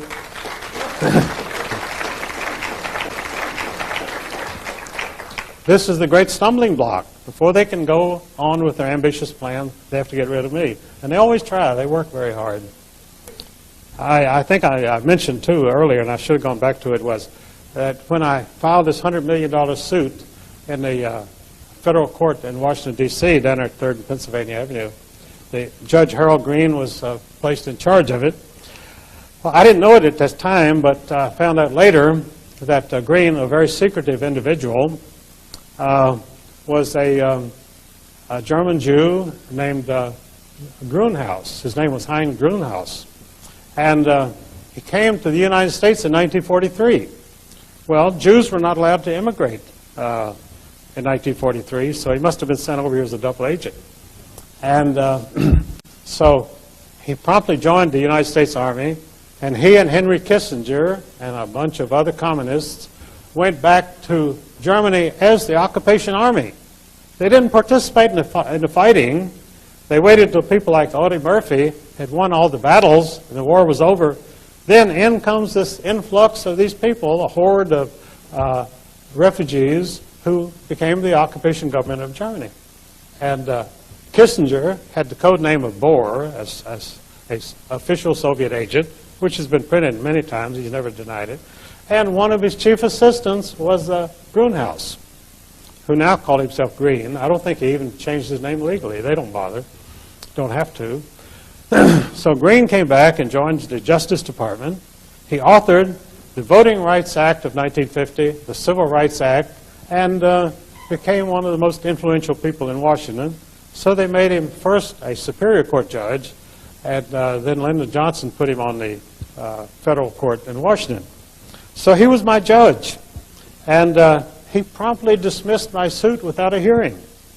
And so I took it to the appeals court of District of Columbia, and there was another judge named Lawrence Silberman, also Jewish, and he promptly upheld Grunhaus's dismissal of my suit. He had been appointed by Nixon, Silberman. He's still there. So Grunhaus had given one interview in his life, and in that interview, which I found, he admitted his name was Grunhaus, and he now called himself Harold Green. And this was the only time that he ever gave an interview throughout his whole career. He died 2 years ago. So here, Heinz Grunhaus, a German refugee, is dismissing my suit without a hearing because he didn't want me to have a hearing. I have been denied jury trial in every lawsuit I've ever filed in this country. Every time. And the Constitution guarantees you a jury trial. And I stipulated at every court case I ever filed that I would have a jury trial. I've never had one to this day. Because the judges feel like they can do what they want to. And as Jerry Spence said, there is no justice in any American court for any American today. And it's true. Go to court and see how much justice you get. I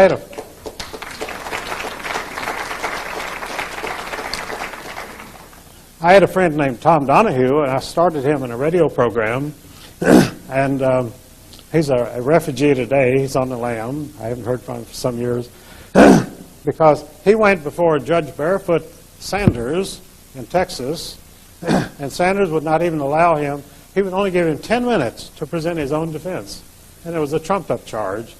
And so they sentenced him to 8 years, and then they allowed him to walk away because they didn't want to keep him anyway. So he's hiding out somewhere here in California, probably. I couldn't say where, but I haven't had feelings out here. And I've had a lot of people who had to go on the lam. Tupper Saucy was another friend of mine. He was on the lam for 5 years. Finally came back and did a year in Atlanta, and he's out now. But these people thought they would go to court and get justice. They didn't know there was no justice there. You can't get something they don't have. And you can't bring it in with you. So Tom Donahue, after I started him in this radio program, he became the biggest promoter of my books. And so I was on talk shows for 5 hours a day there in Florida, 3 hours with Chuck Harder. They ran Chuck out of business because he had me on. Has no program today. I did 3 hours with Chuck Harder and 2 hours with Tom Donahue. And Tom Donahue used to introduce me on his program as J. Edgar Hoover designated me the most dangerous man in America. And so, which he did for years. And so Rush Limbaugh was growing very rapidly at that time, and he had the program immediately following Tom Donahue. So he would listen to Tom, introducing me as the most dangerous man in America. So Rush appropriated the title for himself. He began to advertise all over the United States, Rush Limbaugh, the most dangerous man in America. And of course, Rush was about as dangerous as a carrot, you know. I mean, no threat to anybody.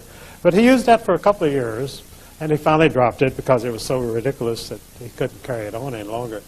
But they put Tom Donahue out of business because he was on the program for hours a day saying, you've got to get Eustace Mullins' books, and talking about the Federal Reserve book and my other books. And they were selling like hotcake, and Chuck Harder was too.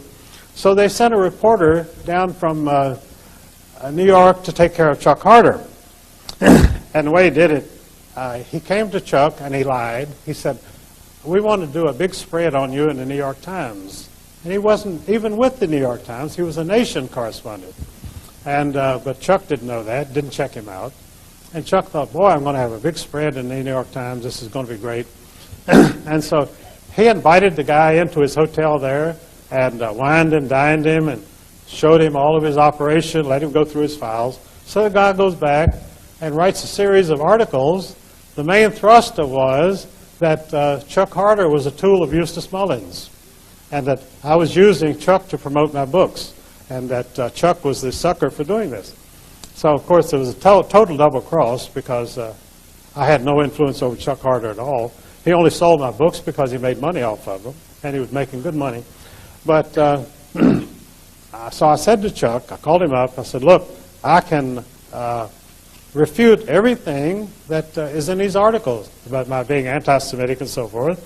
I said, as I've said on your program, I said, they call me anti-Semitic because I go along with the Orthodox Jewish position, which is that there can be no Jewish kingdom on earth until their Messiah comes.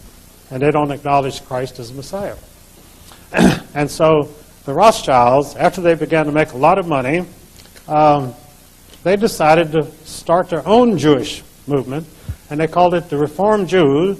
They hired a guy named Rabbi Moses Hess in Germany, and they put millions of dollars behind it, and Reformed Jewishness became a very big thing in the Jewish community. But there was always a great battle between the Orthodox Jews, who they were the only true believers, and the Reformed Jews, who only believed in money and power and having a Jewish kingdom, which would be at the crossroads of the world next to the oil fields. The whole idea behind putting Israel, the Jewish nation, in the Middle East was to eventually seize the oil fields. And that's what the new program is. They're starting the Crusades over again. The Crusades started in 1279, and there were 8 Crusades, and the Christians won the first Crusade very handily. They beat the Muslims, and they took over Jerusalem. Then they got homesick and went home, so the Muslims came back and took Jerusalem again. And then 5 more times, the Crusaders came back, and each time the Muslims beat them because they'd learned how to fight them. So we only won the first crusade. So when you talk about a crusade between 1,900,000 Christians and 1 billion Muslims, obviously the Christians outnumber them and should win. But the fact is that they don't know how to fight in the Middle East, and they never will learn. And the Israelis only fight in the Middle East by terrorism. That's the only thing they know. And so that's how they've survived this long, with American armaments and terrorism. But when George W. announced this new crusade, it was to be that we were going to attack 34 Muslim nations and destroy them in order to end the threat of terrorism. It sounded like a pretty good program. And for the military-industrial complex, it was a great program. We're going to fight 34 nations for the next 100 years, the 100 Years' War. I think George W. thought of himself as going down in history as the hero of the next 100 Years' War. And that was the foreign policy of the United States, a policy which is so insane you wouldn't think a 4-year-old child would embrace it.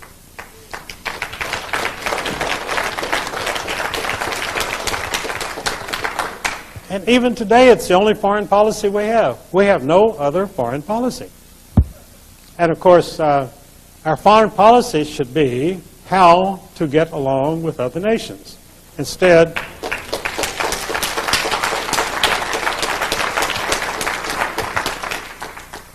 what we have is a foreign policy run by lunatics who want to make every nation in the world our enemy. And the rest of the world is not particularly interested in being the enemy of America. They still dream of America. All over the world, people dream of coming to the United States. Not because the streets are paved with gold. They know that's not true any longer. But the gold is in the Federal Reserve Bank of New York. But it's a place of opportunity. And what other countries do not have is opportunity. And because they have no opportunity, they have no chance to improve their standing, to improve their income. There's no place there that they can do this. So all they can do is immigrate, and immigrate to only one place. Nobody wants to immigrate to China. Nobody wants to immigrate to Africa. They want to immigrate to the United States. This is the only country in the world that everybody else in the world dreams about.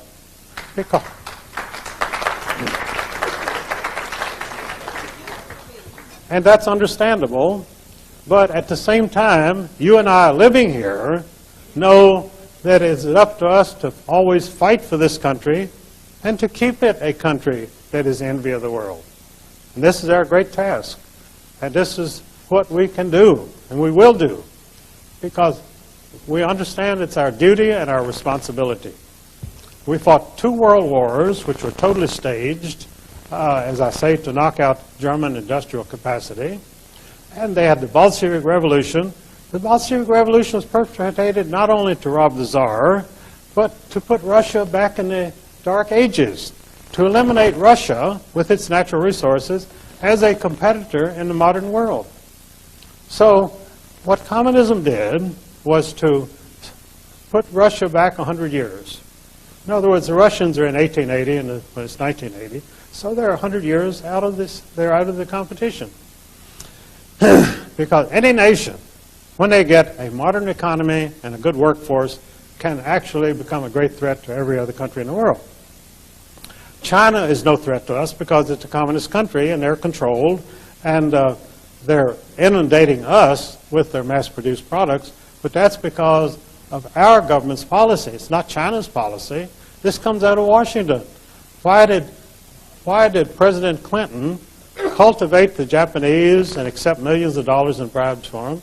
Because the program was to destabilize and destroy the United States. That's what's going on. And what is George W.'s policy? Practically the same thing. He's doing nothing to improve the economic prospects of this country. In fact, the only thing he's doing is to carry on the war against terrorism, which means you have loonies like these 2 guys in O'Hara that attacked me the other day, and all they're doing is creating dissension, and people hate to go on the airlines because they realize they've got to go through these roadblocks to get on, and it's just not worth the trouble. So they're fighting this country. Your battle is coming right out of Washington. The battle against America is coming right out of Washington. It's not coming out of China.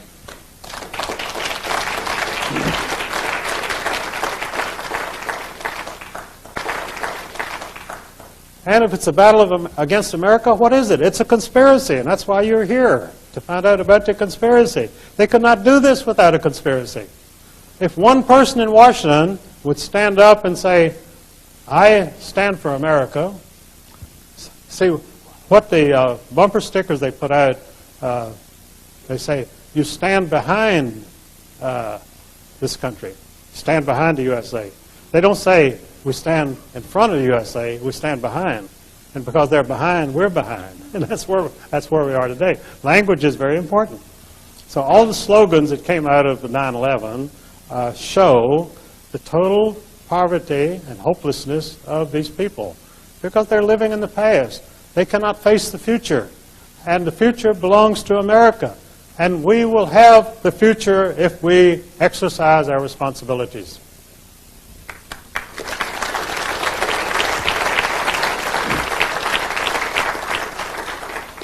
That's what the Founding Fathers did. That's why the revolution started right where I live in Virginia.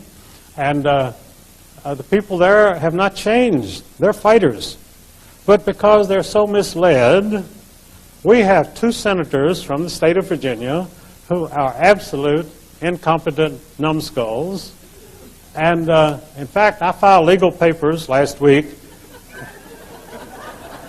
in which I pointed out that after the Civil War, the war between the states, the federal government continued martial law and military occupation of the southern states for 12 years till 1877. Not much is said about that in the history books, but the fact is that the southern states were not allowed to recover economically because of the martial law. And finally, Rutherford B. Hayes, who had been a general in the Union Army during the Civil War, decided that there was enough of this. And he ran for president and said he would withdraw the occupation. And it was one of the most bitter fought presidential campaigns of all time because the terrorists in Washington were determined to maintain martial law in the southern states and oppress the southern people. And Hayes won very narrowly, and he withdrew the occupation. But as I pointed out in my legal papers last week, when the military occupation was withdrawn, they left in the southern states puppet political parties, Quisling, Nazi Quisling type parties, and they have run the southern states ever since. And I pointed out that in the state of Virginia, this was filed with the court, in the state of Virginia we have the scalawags, who are now known as the Democrats, and the carpetbaggers, who are now known as Republicans.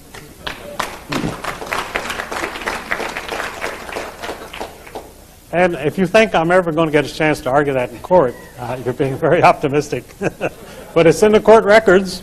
There has been no mention in the press of this lawsuit or about the carpetbaggers and the scalawags, which is what these people are. They're absolute scum, and the people in Virginia and the other states are working for these puppet Quisling political parties. So this is what we're fighting for, to finally end the Civil War. Over 150 years ago it took place, and now we haven't recovered because they will not allow us to recover. They will not allow prosperity with the people because of the control of the media, the control of the schools, control of the government. They're keeping the people in slavery. And this is their only program. Slavery was forbidden by the 13th Amendment. But we have more slavery in this country today. We have people working 3 and 4 jobs simply to exist. If that is a slavery, in most places where they have slavery, they don't work 3 jobs.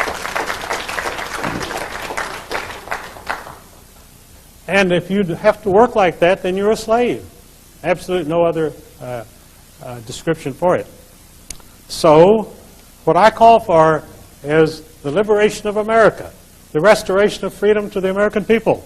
That's my program. Now, if you don't like it, okay, but that's what I'm going on. And I believe that the American people themselves realize the necessity for this, the necessity for breaking off from this conspiracy of lies. They call it the conspiracy of dunces, which is not personally directed at W, but you know, if it fits, all right. But I feel like the prospects are good. I feel like that there's a new wave sweeping America. We're recovering from the recession, although they're doing everything they can to maintain it. The recovery has been very slow because we take, as Lenin said, you take 1 step forward and 2 steps backwards. And that's what the government is doing today, 1 step forward and 2 steps backwards. And that's keeping us down. But we'll grow out of it, and the American ingenuity will lead us out of it, and that is my prospect for the future.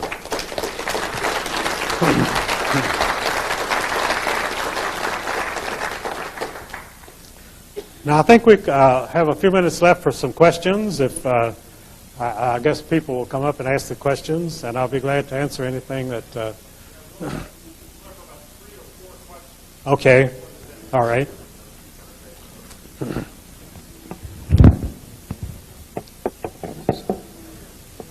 Hello? Okay. My question is, you mentioned something about working, I believe, for the Joe McCarthy Foundation. The McCarthy Campaign, yes. Is that Joe McCarthy? Joe McCarthy, yes. Okay. My question is, was he slandered? Was he framed? What's the real story about Joe McCarthy, and what was your work in the foundation? Well, the gentleman asked about Joe McCarthy. Joe McCarthy today, whenever he's still mentioned in the press, he's the most hated man in America, reviled. They call him a monster who destroyed people's reputations, but they cannot mention a single name that he... Actually, many people founded their professional careers on being attacked by Joe McCarthy. They were promoted at the universities, they got good government jobs, because it was almost a recommendation, if you were attacked by Joe McCarthy, that you must be a communist, and therefore you were acceptable in our government. And I have maintained for years that Joe McCarthy turned back the tide of world communism. He did this because he attacked communism where its strength was, which was not in Moscow under Stalin. It was in the halls of Washington, in the halls of government. And because he attacked it at its source, that's why he's so hated today. Because that was the great beginning of the turnaround against communism. That's how the the Berlin Wall fell because of the work that Joe McCarthy did. He led this country out of danger from communism. Gets no credit for it. But that was what this man did. Aware of what's happening today, some people are expatriating and repatriating, and can you tell me if you think that's legal, or what do you think about that? And also, I've been hearing that some people are thinking about sometime in the future the states themselves are going to be breaking off to their own state, I mean, to be in their own country, each state. You mean people who represent themselves? No, talking about the whole state being represented as a nation or a country itself, like California would break off from the United States, and each state would be the same as, like in same thing in Russia, what they're doing. Well, I don't quite follow what you're asking. Yeah. Pardon? Yeah.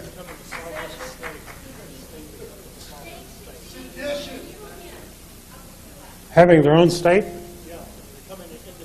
Oh, independent state, absolutely. Well, that's what this country was founded, as a compact of independent states. And they converted that into a federal dictatorship, illegally. The Constitution has never allowed this. This is what the Civil War was about, that they had the right to withdraw, and peacefully withdraw. And Lincoln violated that. Well, actually, the attack on Fort Sumter was orchestrated by the Scottish Rite in Charleston, South Carolina, and that was the pretext for the whole war. The Southerners never had any idea there would be a war. There was no reason for a war.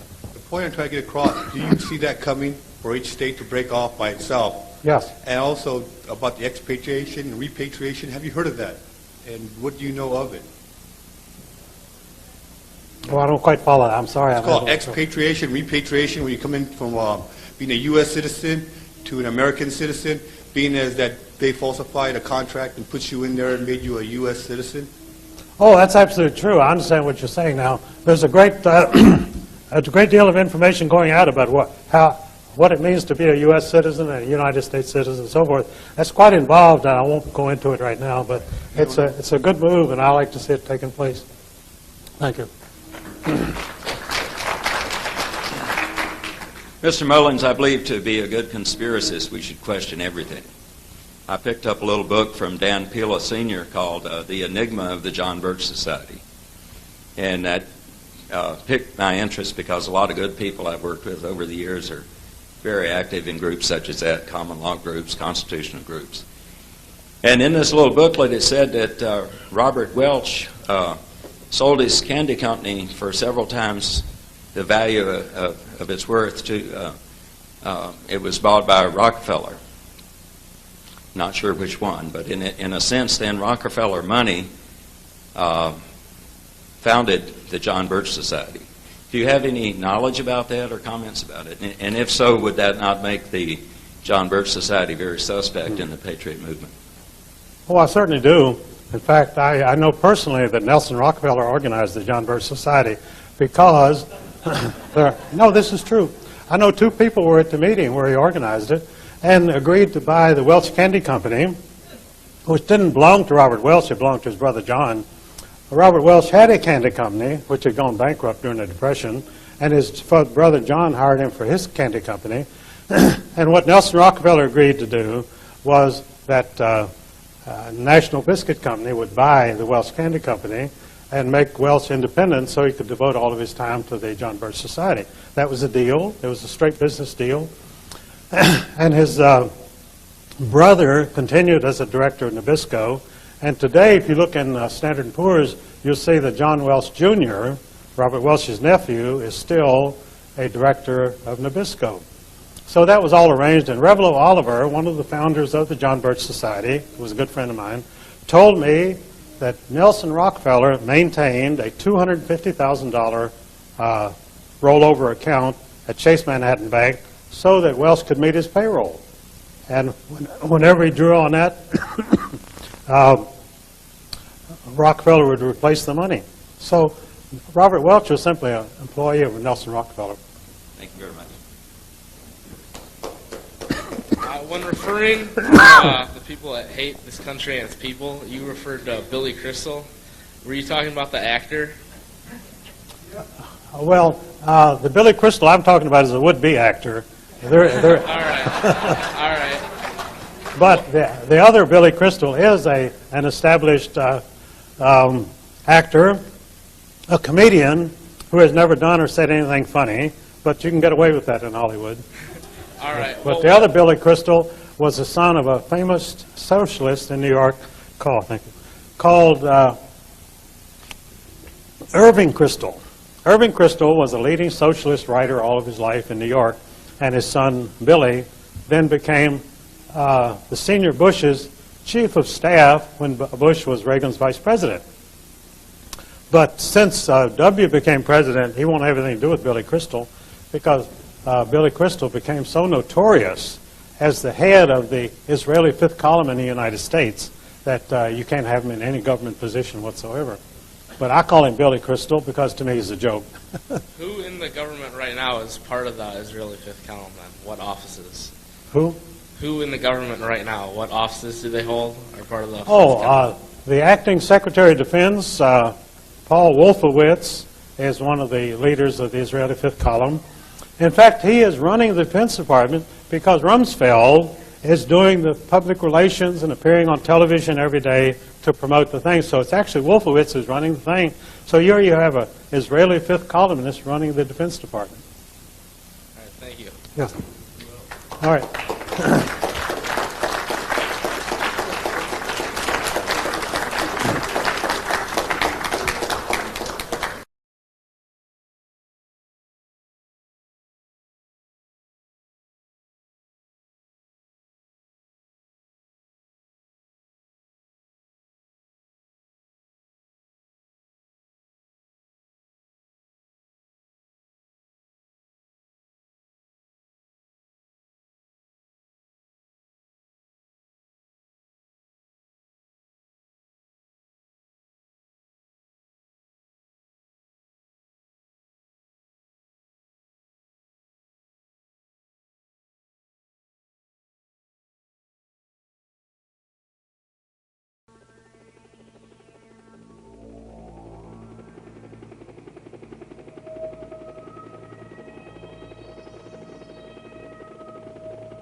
Good evening, ladies and gentlemen. Welcome to ConspiracyCon 2002 and our final function of the weekend. This is the panel discussion. Most of our speakers, including our special guest Jordan Maxwell, have agreed to remain for questions and answers from you, our audience, for a full 2 hours. I mentioned this before, but I will say it again. For the record, please keep your comments brief and your questions brief, and I will ask the same of the speakers of their answers. Without any further ado, let me go ahead and I will just name off our panel, and then you can go ahead and line up questions right over there by the microphone. We have closest to me, starting Anthony J. Hilder, Eustace Mullins, Walter Boart, Jordan Maxwell, Colonel Boekreitz, Ted L. Gunderson, Norio Hayakawa, and finally Eric John Phelps are all here to join us. So I urge you, if you have any questions, to please go ahead and go to the microphone. This is your opportunity. After all the lectures have been given, after all that has been said and done, please feel free. Go ahead. How many Iraqis did we kill in the Gulf War? Well, it'd be very interesting to find out what official figures are, but the estimates are about 400,000, which most of them were non-National Guardsmen. Most of them were non-combatants. But it was far more, I think, than was necessary. But it certainly made the point. How many of the combatants would you say we killed? Oh, probably a fraction of that. Probably in the tens of thousands. of both the Army and Saddam Hussein's personal guard. Right. So did the 400,000 die within the 100 hours that you spoke of, or are you speaking of afterwards also? I think cumulative, but mainly I think the major move that was made with a lot of the bombing that went on, we were, in America, we were amused, watching smart bombs strike bridges and one thing and the other, and of course these had civilians. I think when you take a look at what's happened to Americans as a result of our war over there, and Desert Storm as opposed to Desert Shield, that they suffer the same kind of problems that we do. Yeah.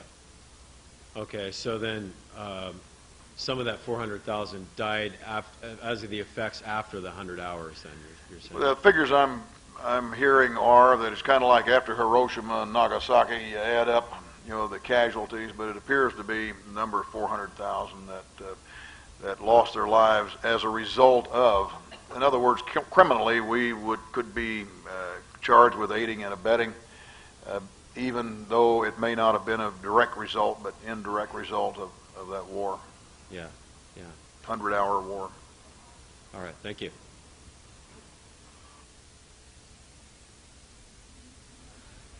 At the conference here, we've heard a couple different theses about who's behind this, whether it's the Jesuits, the Illuminati, the bankers, the Bilderbergers.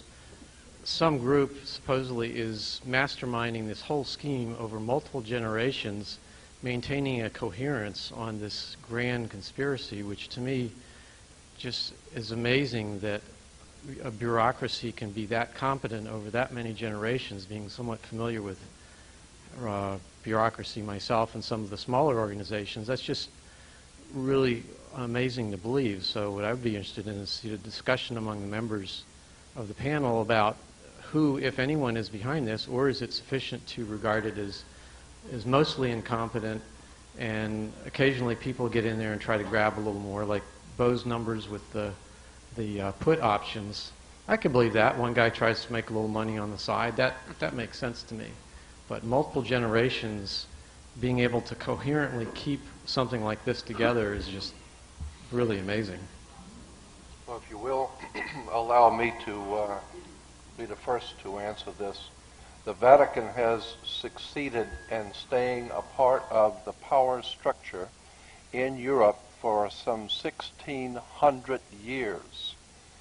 And there's an enormous amount of power, bloodshed, violence that has been strewn all over the world by European forces. Europe has dominated the world for at least 1,600 years, and the Vatican has dominated Europe for some 1,600 years. When you see the monstrosity that is built up in Europe by the Vatican, the banking families, the Vatican-associated banking families, all one has to do to get a flavor of this is to get the movie Godfather 3.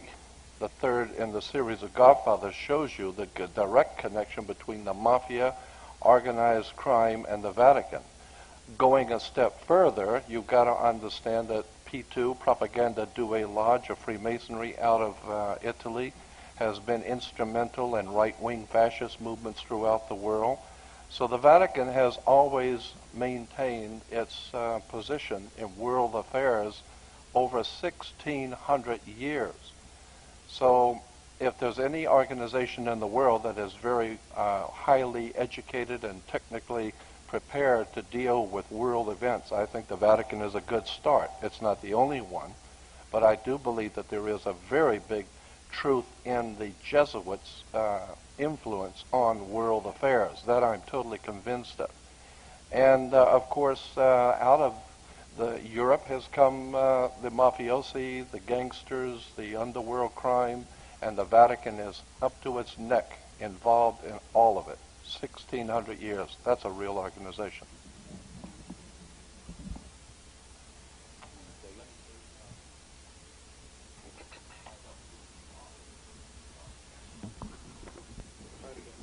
Okay, still. Okay, here we go.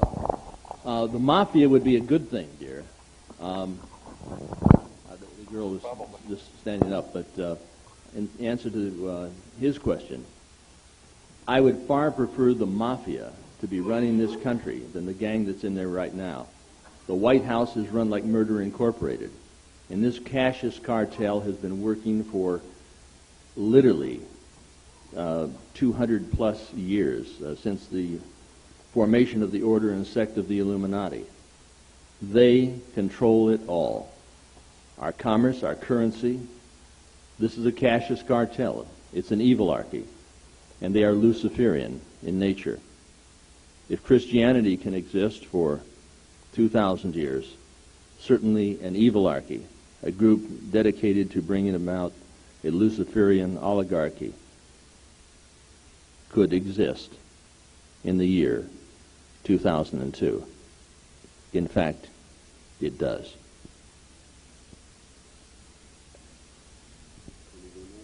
Go ahead. It's live? Okay, good. I retired, as you all know, in 79, came out, worked the McDonald case. The light bulb went on when I realized evidence lost, stolen, destroyed, altered, etc., etc. Obtained a confession from Alina Stokely, the girl in the floppy hat, who said that he didn't commit the crimes, Dr. McDonald did not commit the crimes, they were committed by my satanic cult group. I went public with the information. I obtained the confession on October 25, 1980. A number of TV shows, radio talk shows, people came out of the woodwork from all parts of the country telling me about the satanic cult movement in this country, United States. People on the East Coast, West Coast, South, and so on and so forth. Same basic story. And they not only told me about the cults, but they told me about the inner workings of the cults. Not a lot of detail, but enough that I could piece it together. And I'm saying, how could somebody from Maine know and furnish the same information as somebody from Southern California? As a result of that, of course, then I obtained a copy later on of Pawns in the Game, and this book, Pawns in the Game, which I sold out of on this conference, really explained what has happened in the last 240 or 50 years. And that is this, that in 1773, Adam Weishaupt, a Bavarian, former priest, was commissioned to obtain or come up with the 25 with goals to take over the world. And on May the 1st, 1776, he announced the 25 goals. The goals are unbelievable if you look at them one by one and then analyze what's happened today. Corrupt the youth through sex and drugs, control the press, create an incident, and then come in and act as the saviors, like the Reichstag, and we saw this in Oklahoma City. So then, not only did I, of course, research the Illuminati and come up with the answer there, but these people kept calling me from around the country. They've been calling me now for 22 years. And based on the information that's been furnished to me, this evil element has infiltrated virtually every level of society. Okay, it's in the government. They've gone out of their way, of course, to infiltrate in city, county, state, and the federal government. It's in the banking system. It's in the courts. It's in the prosecutors, the attorneys, doctors. It's mind-boggling. It's unbelievable. I've been asked how many. By the way, this dovetails, the satanic cult movement dovetails into, as part of the Illuminati, dovetails into drugs, prostitution, homosexuality, the whole 9 yards. And I've been asked on a number of occasions, how many are there in the United States, just say walking the streets? And I say that there's close to 4 million, if not 4 million, practicing Satanists in America today. That's 1.5% of the population. I reached these figures through 3 different means. Number one, a confidential source in the South Bay area, Los Angeles, population 200,000, says there's about 3,000 members in that area. That's where the Manhattan Beach McMartin case took place. Lincoln, Nebraska, 200,000 population. Another source told me about 3,000 members there. Iowa City, Iowa, another source told me about 1,500, and Iowa City's a population of 100,000. So if you project those figures, that's what I see as the strength and the number of individuals who are involved in this movement at basically at the street level, and also in controlling positions in various industries. So it is a serious problem. What we're going to do about it, I don't know. The best we can do is just expose it and try to wake up America. It dovetails into the banking system, as Eustace will tell you, I'm sure. And it's even in the military. As Bo mentioned to me, I think just yesterday, the military declared Satanism a legitimate religion, and they can practice it. What year was that, Bo? It was 1976. It was the year I changed on my dog tag my religion to Special Forces. And the Inspector General was very chagrined because he came and said, Bo, you're the commander of Special Forces. We cannot gig you. We don't want to. You've got to change your dog tag. And I said, look, if you can put Satanism as your religion, as an official Army recognized religion, don't tell me I can't have Special Forces as my religion. And so the troops heard about it, and they all changed their religion to Special Forces too. I'll try to cut the rest of the answer as short as possible. Do I think that the FBI and the CIA, I'm not talking about the whole group. There's a lot of good people in both agencies. But do I think that they're incompetent? No. Do I think they've been infiltrated? Yes. And in the FBI in particular, I'll tell you what happened here when Reagan was president. They were having difficulty getting agents on the street to advance to the supervisory level. Of course, that's a very important position. And because the fun is on the street, it's not sitting behind a desk all day pushing paper. So they sent a memo out, this is what I've been told by some of my friends, to the street agents, anybody that wants to be promoted, submit your resume and let's go from there. Well, as a result, I think that what they did is the good agents stayed on the streets, and the other agents, the Illuminati members, if you want to call them that, not all of them, of course, advanced to the supervisory level. On one occasion here, during the Atlanta, Georgia Olympics, there was a spokesperson on for the FBI on national television in connection with the bombing that took place down there, and I had a call from an adult survivor. Adult survivor is somebody that's born into the movement, the cults, is raised there, gets out, tries to go straight and stay away from it. But I had a call from an adult survivor and said, this person told me, a woman, that she recognized that FBI spokesman as having attended satanic meetings in the past. So I'm saying that, hey, they've had 230 some years to put this together. They're advancing. I know of one adult survivor who was a recruiter and a trainer. She was training other people in San Diego area to recruit survivors. And she was recruiting 26 people at a time, other people, teaching them how to recruit in the satanic movement. Very serious problem. So I'm sorry I couldn't make it any shorter than that. Hi. Actually, I have a question. If anybody else has questions, please go ahead and go up to the microphone.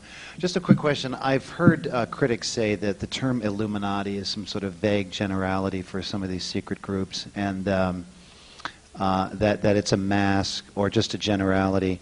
How would you respond to that? And a quick comment. I had a conversation with Jordan about this at the previous conspiracy conference, that the most dangerous secret society is the one that we don't know about.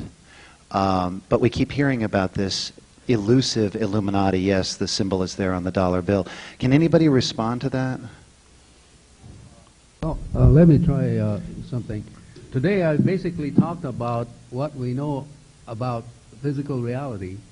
But right now, I think in response to that gentleman's question, the bottom line is who is on top of top. And basically, we're going to what is Illuminati? And unfortunately, there's no headquarters, physical headquarters for the Illuminati office. We don't know. There is, I believe, an invisible force that is above groups like Bilderberg's, groups above groups like Trilateral Commission and so on. Let's say that I believe that there is an invisible force that we don't know nothing about, and they are not. I don't think they are aliens, but I believe that they are some kind of a unseen force that is directing the general movement of the world to certain directions. And the only term I can say is that it's basically back to the religionistic interpretation that there is in this world that coexists an invisible force or dark force, or ultimately, I believe it's Satan. This might antagonize a few people, but that's my personal belief, that it is a conspiracy from the very beginning, with the rebellion in the cosmos against the Creator, and that is the beginning of all conspiracy, leading us up into the final confrontation. Well, that's my interpretation.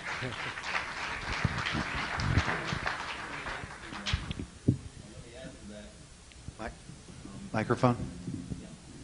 You got a mic? Okay. I'm going to add to that. If we went to 58 East 68th Street in New York City at the Council on Foreign Relations, if we went to 1600 Pennsylvania Avenue, and the city within the city in London, I believe that you might find out where the watering hole for the big boys lies. I believe that the man that's in charge is the Jesuit general, Peter Hans Kolvenbach. Peter Hans Kolvenbach commands his curia outside of Vatican walls, but his assistants are the ones who advise him, and that those assistants are advised by their subordinate provincials throughout the world. The Illuminati was started by a Jesuit priest who never left the order, and it was purposed to punish the monarchs of Europe and the Pope himself for their suppression, the suppression of the Jesuit order in 1773.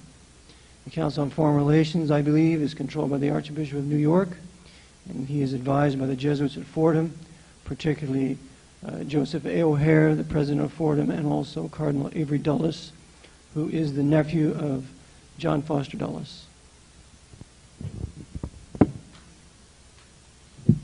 Go ahead. Hi. Actually, I got two questions. One kind of related to what Norio just got on, and is that if any of you think there's actually a world king, per se, and that there's one person in charge that pulls all the strings at the very top of the pyramid, to how there would be one person, whether it's a alien, reptilian, who knows, but, or if it's actually from that bloodline, and if it's somebody that we can actually see, like the Rockefellers, or from somebody, or if it's actually hidden several layers up. That's the first question. And then the second question would probably direct to Jordan, Anthony, and Bo, is if, given what's happened since September 11th and all of the FBI warnings and all of the, they're going to blow up the bridges and they're going to blow up, banks in New York City, do any of you have any thoughts on what's going to be coming next? Because now we're in this heightened state of alert, and 4th of July is supposed to be the next big day. If any of you have any insight on what might be in store for us in the future, it's a vague question, but that's pretty much the two, the World King and the 9/11. Well, I have only one thing to say. There was a motion picture, television made for TV, that you might be able to find. It was done about 30 years ago, 25, 30 years ago. It was called Terror in the Streets. You can look for it at Blockbuster or whatever, any of these outlets. I haven't done a whole lot of research on trying to find it, but I remember it well because I watched it 2 or 3 times. Terror in the Streets. And the story was about how the President of the United States, with many of his financial backers, decided to take over in a military-type coup the whole entire superstructure of this country. And what they did in the movie, Terror in the Streets, is they blew up buildings. They would go in and blow up some buildings, and all the chaos and anarchy that followed, and then the president would go on and talk about how we have to protect the fatherland and we've got to protect this country, and therefore we have to do this or that and make new laws. That's 25, 30 years ago, Terror in the Streets. See if you can find it and rent it. Hollywood. Hollywood does three things. They tell you what they've already done, what they're doing now, and what they're getting ready to do. Okay? Yeah. I'd like to hear what Eustace has to say, because he wrote the book on the New World Order. When you look at the Curse of Canaan and you see how they can have a meeting at Jekyll Island, they can come up with something that works. It is maybe a cog in the overall gearing of this New World Order, but Eustace is a national treasure. He's 79 years young, and I'm going to start taking the same pills that he's taking, because I want to look as good as he does next year. But I think, Eustace, you've got to have some good insight on this. Well, for 50 years, people have asked me who is running the show, who is the secret committee, and I think they keep themselves pretty well hidden, and that's why they give us such ostentatious buffoons like W. and Bill Clinton, because they're so far removed from people of power that you know they're not doing anything, and it doesn't give you any indication of the type of person who is running the show. A cheap movie, $5 will buy you a movie at Walmart, They Live. It's a Class B movie, but boy, isn't it the truth. Yeah. While he's talking about Hollywood, Hollywood obviously is an instrument of this evilarchy. They do the bidding for the banksters, and if I would describe Hollywood, it would have to be the cancer on the hemorrhoid of the ass of the whore of America.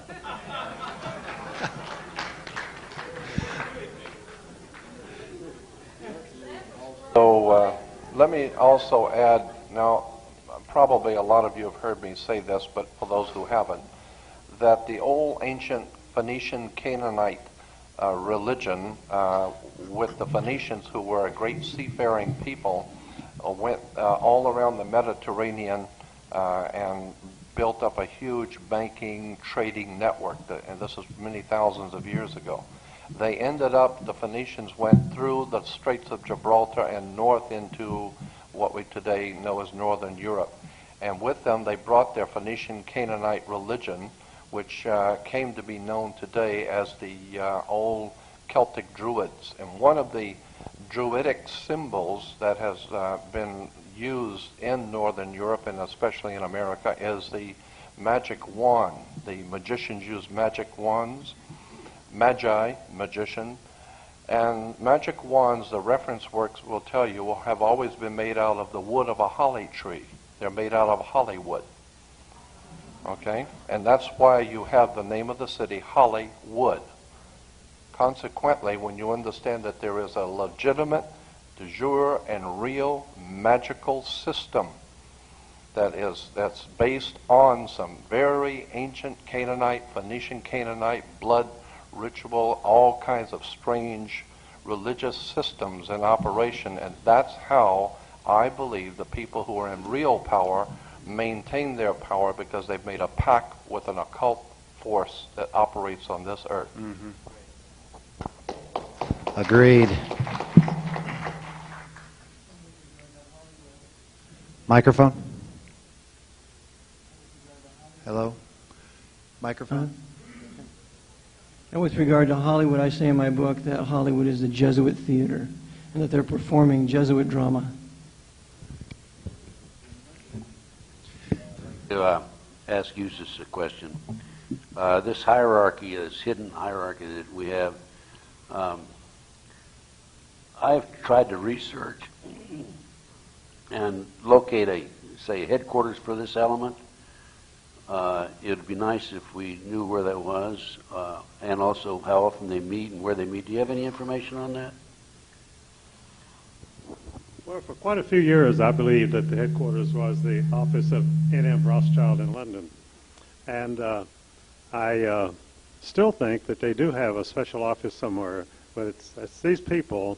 Now, there is also, behind the scenes, a demonic force, whether it's extraterrestrial, but it's definitely a demonic, anti-human operation.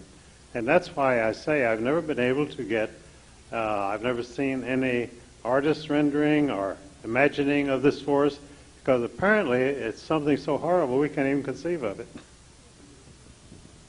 It's interesting, too, that in the Bible, the Apostle Paul uses an interesting term when he says that we have a fight not against flesh and blood, but against principalities and the forces of darkness. He uses a term in Greek, cosmokratoros. Cosmokratoros, or rulers of this world darkness. Cosmos is the Greek word that gives us cosmos for the world. Krateros is where we get like democrat, plutocrat, leaders or rulers. Cosmokratoros, the Apostle Paul said in the New Testament, are those leaders who are the gods of darkness. And I am telling you that this is exactly what we have. We have people who are proficient in making sure you do not see what they're doing. They are not stupid. They're not ill-informed, but they're keeping you ill-informed.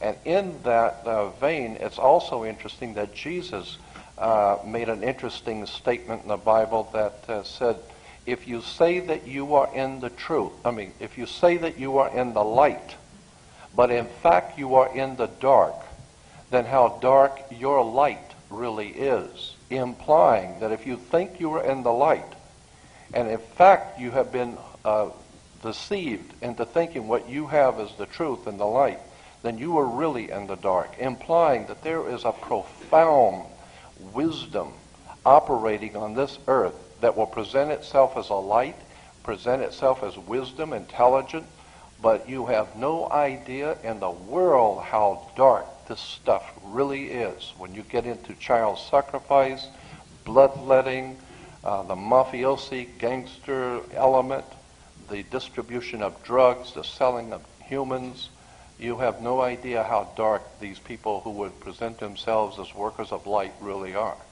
So I think that what we're dealing with here are some very powerful, and I choose to believe, probably other world entities, because I can't see regular normal humans getting themselves involved in this kind of bloodletting. It's just inconceivable to me that a normal man can see and plan this kind of stuff. I am totally convinced that we are dealing also with some other world entities involved in all of this, and of course that's what the Bible is indicating. With regard to that, we'd get that right over there. But General Albert Pike was known for having written Morals and Dogmas, and he was a 33rd degree Grand Mason of the Scottish Rite Southern District or whatever it is.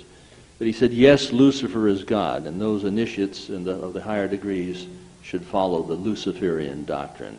Oh, by the way, Pike co-founded an organization called the Ku Klux Klan. If there's any brothers in the audience here tonight, they should note that the Prince Hall Lodges was a division that was really set up by the creator of the Ku Klux Klan. His picture and his statue is in Washington, D.C., in public display.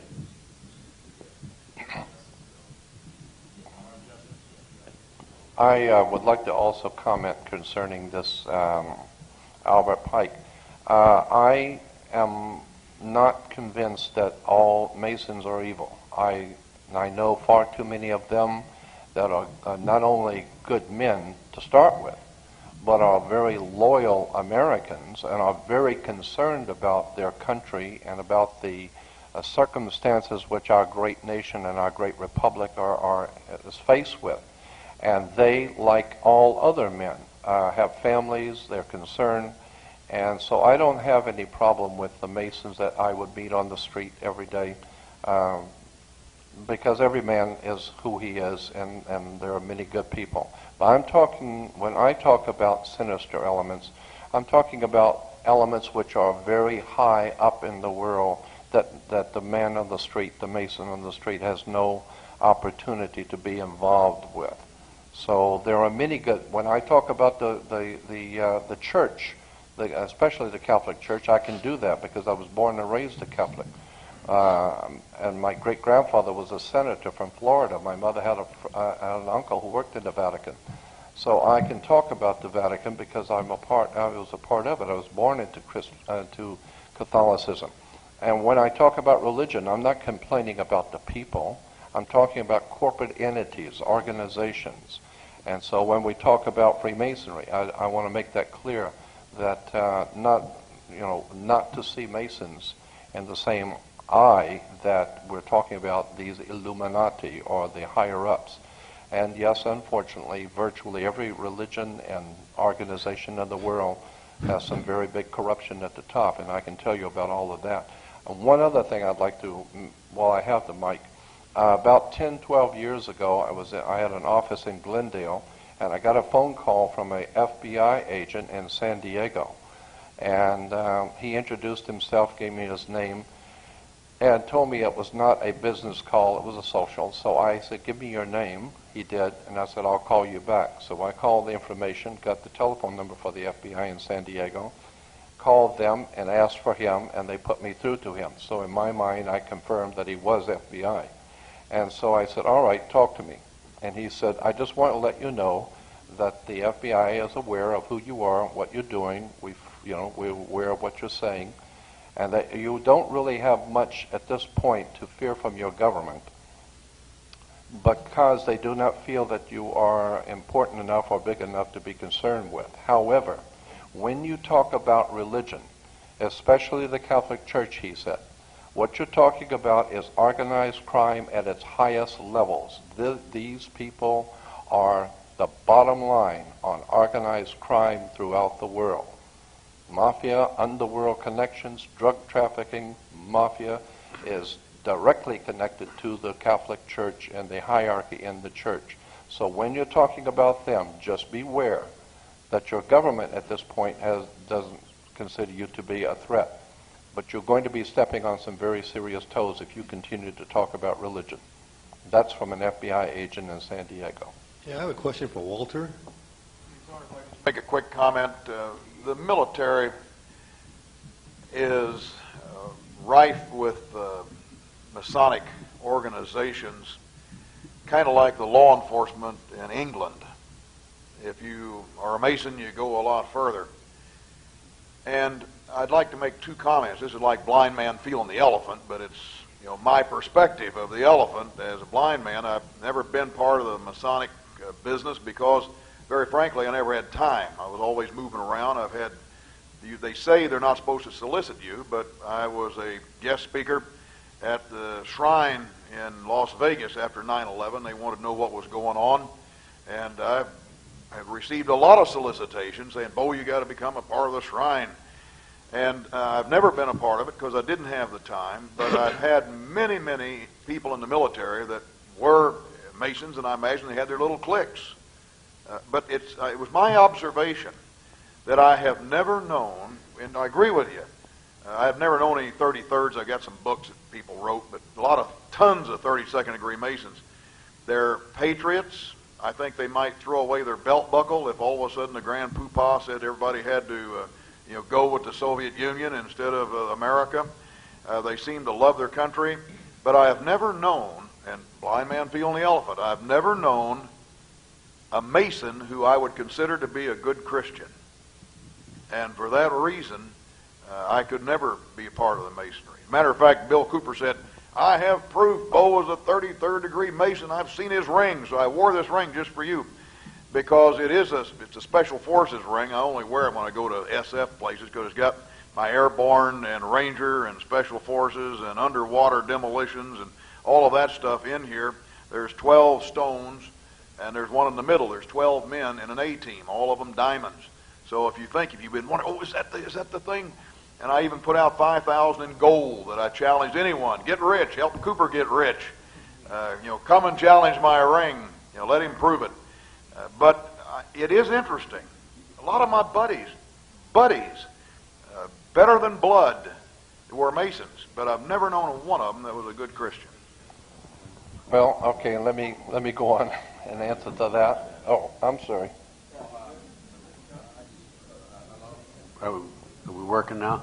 I just want to follow up with a little humorous situation. I was at one of the expositions, I think it was in Dallas, and Bo was there.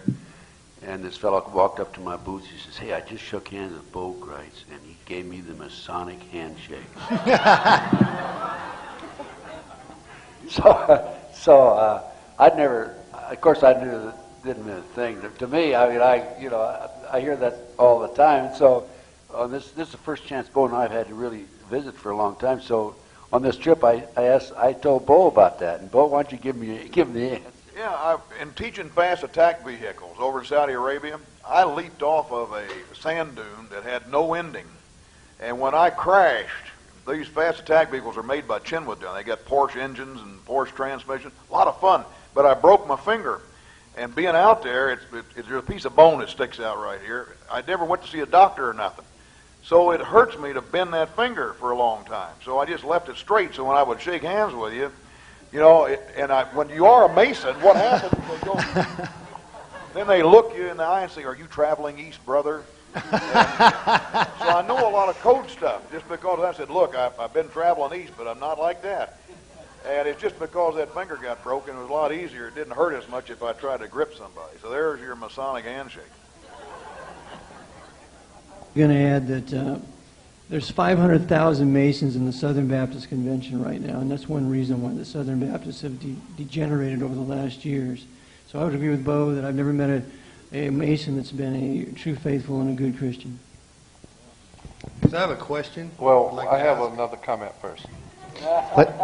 Yeah.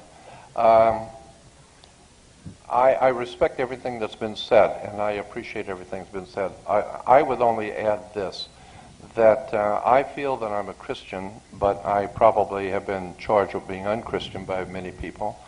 But that's my view of who I am and what I'm doing. But I have found for myself that there are good people and bad people in everything, in blacks, Chinese, all over the world. And so therefore, I don't consider that because someone is not a good Christian, I consider the man, the individual. And sometimes some of the finest people in the world may not be of my color or my religion or whatever. So I'm saying that I look to every man as an individual, and if he's a good man, a trustworthy man, because he doesn't share my particular political beliefs or whatever, I have the highest of respect for. So I don't feel that a person has to be a good Christian to be a good man. I feel that everyone should judge each other on the morals and the values of the individual. And so that's my view. Go ahead. Let's go ahead and get to the next question. Yes, this question is for Walt. There's a paradigm shift going on Yeah. right now. Actually, let's go ahead and get to the next question. If anybody has a question, please go ahead and go to the microphone, please. Go ahead. Yes, I was saying, right now we're going through a paradigm shift, meaning that a lot of people are stepping in the virtual realm, the virtual world these days. And I'd like to know and ask, how long has that been going on, and also how long is that going to be kept? You say, some people say the biggest secrets are kept by some of the people in the public. It does seem that way. Some of the people in the public are keeping it secret because they're afraid of what might be done to them because of the technology. It's, if you're a regular person, you wouldn't be able to see people stepping in that realm unless you're aware of it or wearing certain eyewear or whatever, so forth. In that, how long do you think that's going to last, and how long has that been going on? When is more people going to find out about that realm, that whole new world out there that everyone else is discovering, and all the technology that you're actually using that other people cannot see, and that they're using against other people? I think we're finding out about it right now. If the temperature in a room is too warm or too cold, you notice it. If it's the right temperature. Excuse me, what they're writing books about these days called becoming virtual. You know, there's books being written about this technology. These people think that no one doesn't know about it when you can just pick up a book and read this information? Yeah. Well, it's like the temperature of the room. If you don't notice it, you can't change it. You're at the effect of it. And if it's too hot or too cold, you get up and you change it. And I think that the nature of the information age, and virtual reality is part of that, is that you notice everything. And there are no secrets. There's no propriety. There's no ownership of intellectual property. All kinds of things are going to be changing as this information travels at the speed of light. There is no secrecy. It's everywhere at once. And I think this is a great awakening. Thank you.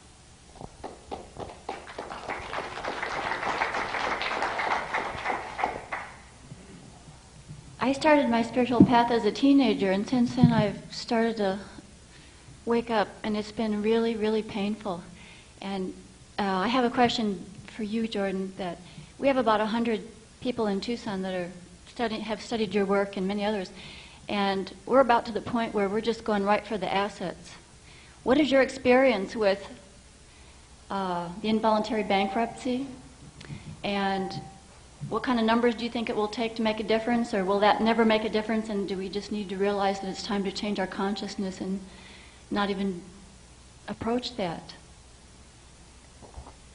Well, you're talking about economics, personal economics and bankruptcy. Is that the question exactly? Well, yeah. We found that carrying through the process, the commercial lien process, was having some success, but now we're even bypassing that, and we're realizing that we used to think we were patriots, but really we're sovereign, which means that we don't have any rights. We are empowered only by what we claim and what we create. And we've actually created treaties with the government. You know, we've all filed our secured party claims. You know, titled our names, and you know, my family are bankers, and I didn't understand what they were until recently. You know, but is that going to make a difference, or is it time to realize that Nibiru is coming, and we just need to get right? You know, and change our consciousness. I think that one needs to understand how banking and government operate together, and how we are actually maritime admiralty products. We are a product, and you need to understand the Uniform Commercial Code. And and I do a whole routine, like a comedian. I do a whole routine on all the symbolism in government and courts. I mean, why do judges wear black robes, and you know, why do you have to go to court to start with? You play basketball and tennis on a court. The whole idea is put the ball back in the other guy's court. And so once you understand how the whole system works, the bottom line is, after you've heard everything, is that there is two of you. There is the one that God and your mother created, and then there's the corporate you, the one that operates in the world of business. And what you need to understand is that as long as your ownership of your name is in the hands of government, they own you. So you need to understand the Uniform Commercial Code, and the book I have, Cracking the Code, is a good start. It's not the last word, but it's a great start for those who do not understand how they have been bought and sold by banks throughout the world. And so I think that there might very well be an awakening, and it's on a very small level with what I'm doing. It's a very small level with a lot of people around the country, but it's growing. Everyone seems to be, everywhere I go, seems to be talking about finally how the banks operate, how the government's operating. What is your straw man name, the all capital letters name? That's a fascinating subject, and so I think that something may be changing now in this country, and I think that's where we need to, one of the main places we need to concentrate on is how banks and governments really, in fact, work. Well, we've studied your work very extensively, and we have study groups every day of the week. Yeah. And we have, we're waiting for your update right now. Well, I've got a book that's an update. Yeah, okay, good. I'm going to take advantage of that. It's called Cracking the Code. You need to get it because it's a good primer on the whole subject of how banks buy you, how your body is security for debt, and how they own you. It's an interesting story. It's not the whole story. It's a good primer to begin with. It's my experience traveling last year for 10 months that there's a real interest in this around the country. Well, then I got a suggestion for you. Why don't you invite me to come over and speak? When will you come to Tucson? Love to. Come We'll right talk to away. you about it. Oh, good. Thank you. I'm so happy to be here with each of you. I've read most of your books, know several of you, and I'm very honored to just be here with you. Thank you so much. And I thank you for that. Next. Go ahead. Yeah, I wonder if you could address the main benefactors of 9/11, such as the Pentagon, who just got their budget increased by $50 billion instantaneously, the Carlyle Group, and Unical, different companies like that, and the banks that have made money off this, and the military-industrial complex. Seems like we're all waltzing around, talking about things that have happened way in the past, but why don't we bring it current, such as the hit on the Pentagon. There's a lot of speculation out there that it was a cruise missile that hit the Pentagon. Politically, What's that? politically, the number one benefiter in the country would have to be Osama bin Bush. Well, yeah, but let's take it that Bush and those guys are just pawns. They're being manipulated by money. That'd be the banks, and such as Carlyle Group and Bush. Well, Bush is part of the Carlyle Group, but he's just a pawn. Bush Senior and Bush Junior. Well, it's the banksters and the Well, the international, banksters, but why don't the banksters and international gangsters. It is the Illuminati. Why don't we put names on them? Such as Afghanistan. It was Enron that was pushing for the pipeline to go across, and they couldn't get it through, so they had to use the military to, claim the territory. You can take a look at the membership list of the Brotherhood of Death, the Skull and Bones, the Trilats. Take a look at the Class A stockholders of the privately owned Federal Reserve, and you'll find out who's running the show. Two of those men are Frank C. Carlucci, who is one of the heads of the Carlyle Group. Who is roommates with Rumsfeld. He is a Knight of Malta. Yeah, He is subject to the Archbishop of New York. One of the other men is George J. Tenet, who is also a Knight of Malta, head of the CIA. So we can trace the Knights of Malta as two of the most powerful individuals there that would be then subject to the Pope, which has now caused his papal crusade in the Middle East. Yeah. Well, it's good to talk. Ladies and gentlemen, we're hearing fireworks in the I think we're background. under Nothing to be attack. alarmed about. You're hearing fireworks there. The tanks are coming up around the building, folks. Run through the exit. Yeah, if you look at 9/11, the result was the flattening of Afghanistan, and also the justification for Israel to take on the, quote, terrorists that are Palestinians. And the Pentagon got $50 billion immediately. Carlyle Group made off when they sold stock shortly after 9/11. They went public, and their stock sold at a high rate. And then just recently, the Crusader project that they were pushing through just got canned by Rumsfeld. But in the meantime, Carlyle did make quite a profit off their stock. Carlucci runs Sears World out of Zurich. Eric von Marbod, my boss, is down there after he had to resign in disgrace, along with General Dick Secord. They put Ed Wilson in prison. Said they had a secret combination going on, and they sell arms to the world. Carlucci, former Secretary of Defense, former Deputy Director of Central Intelligence.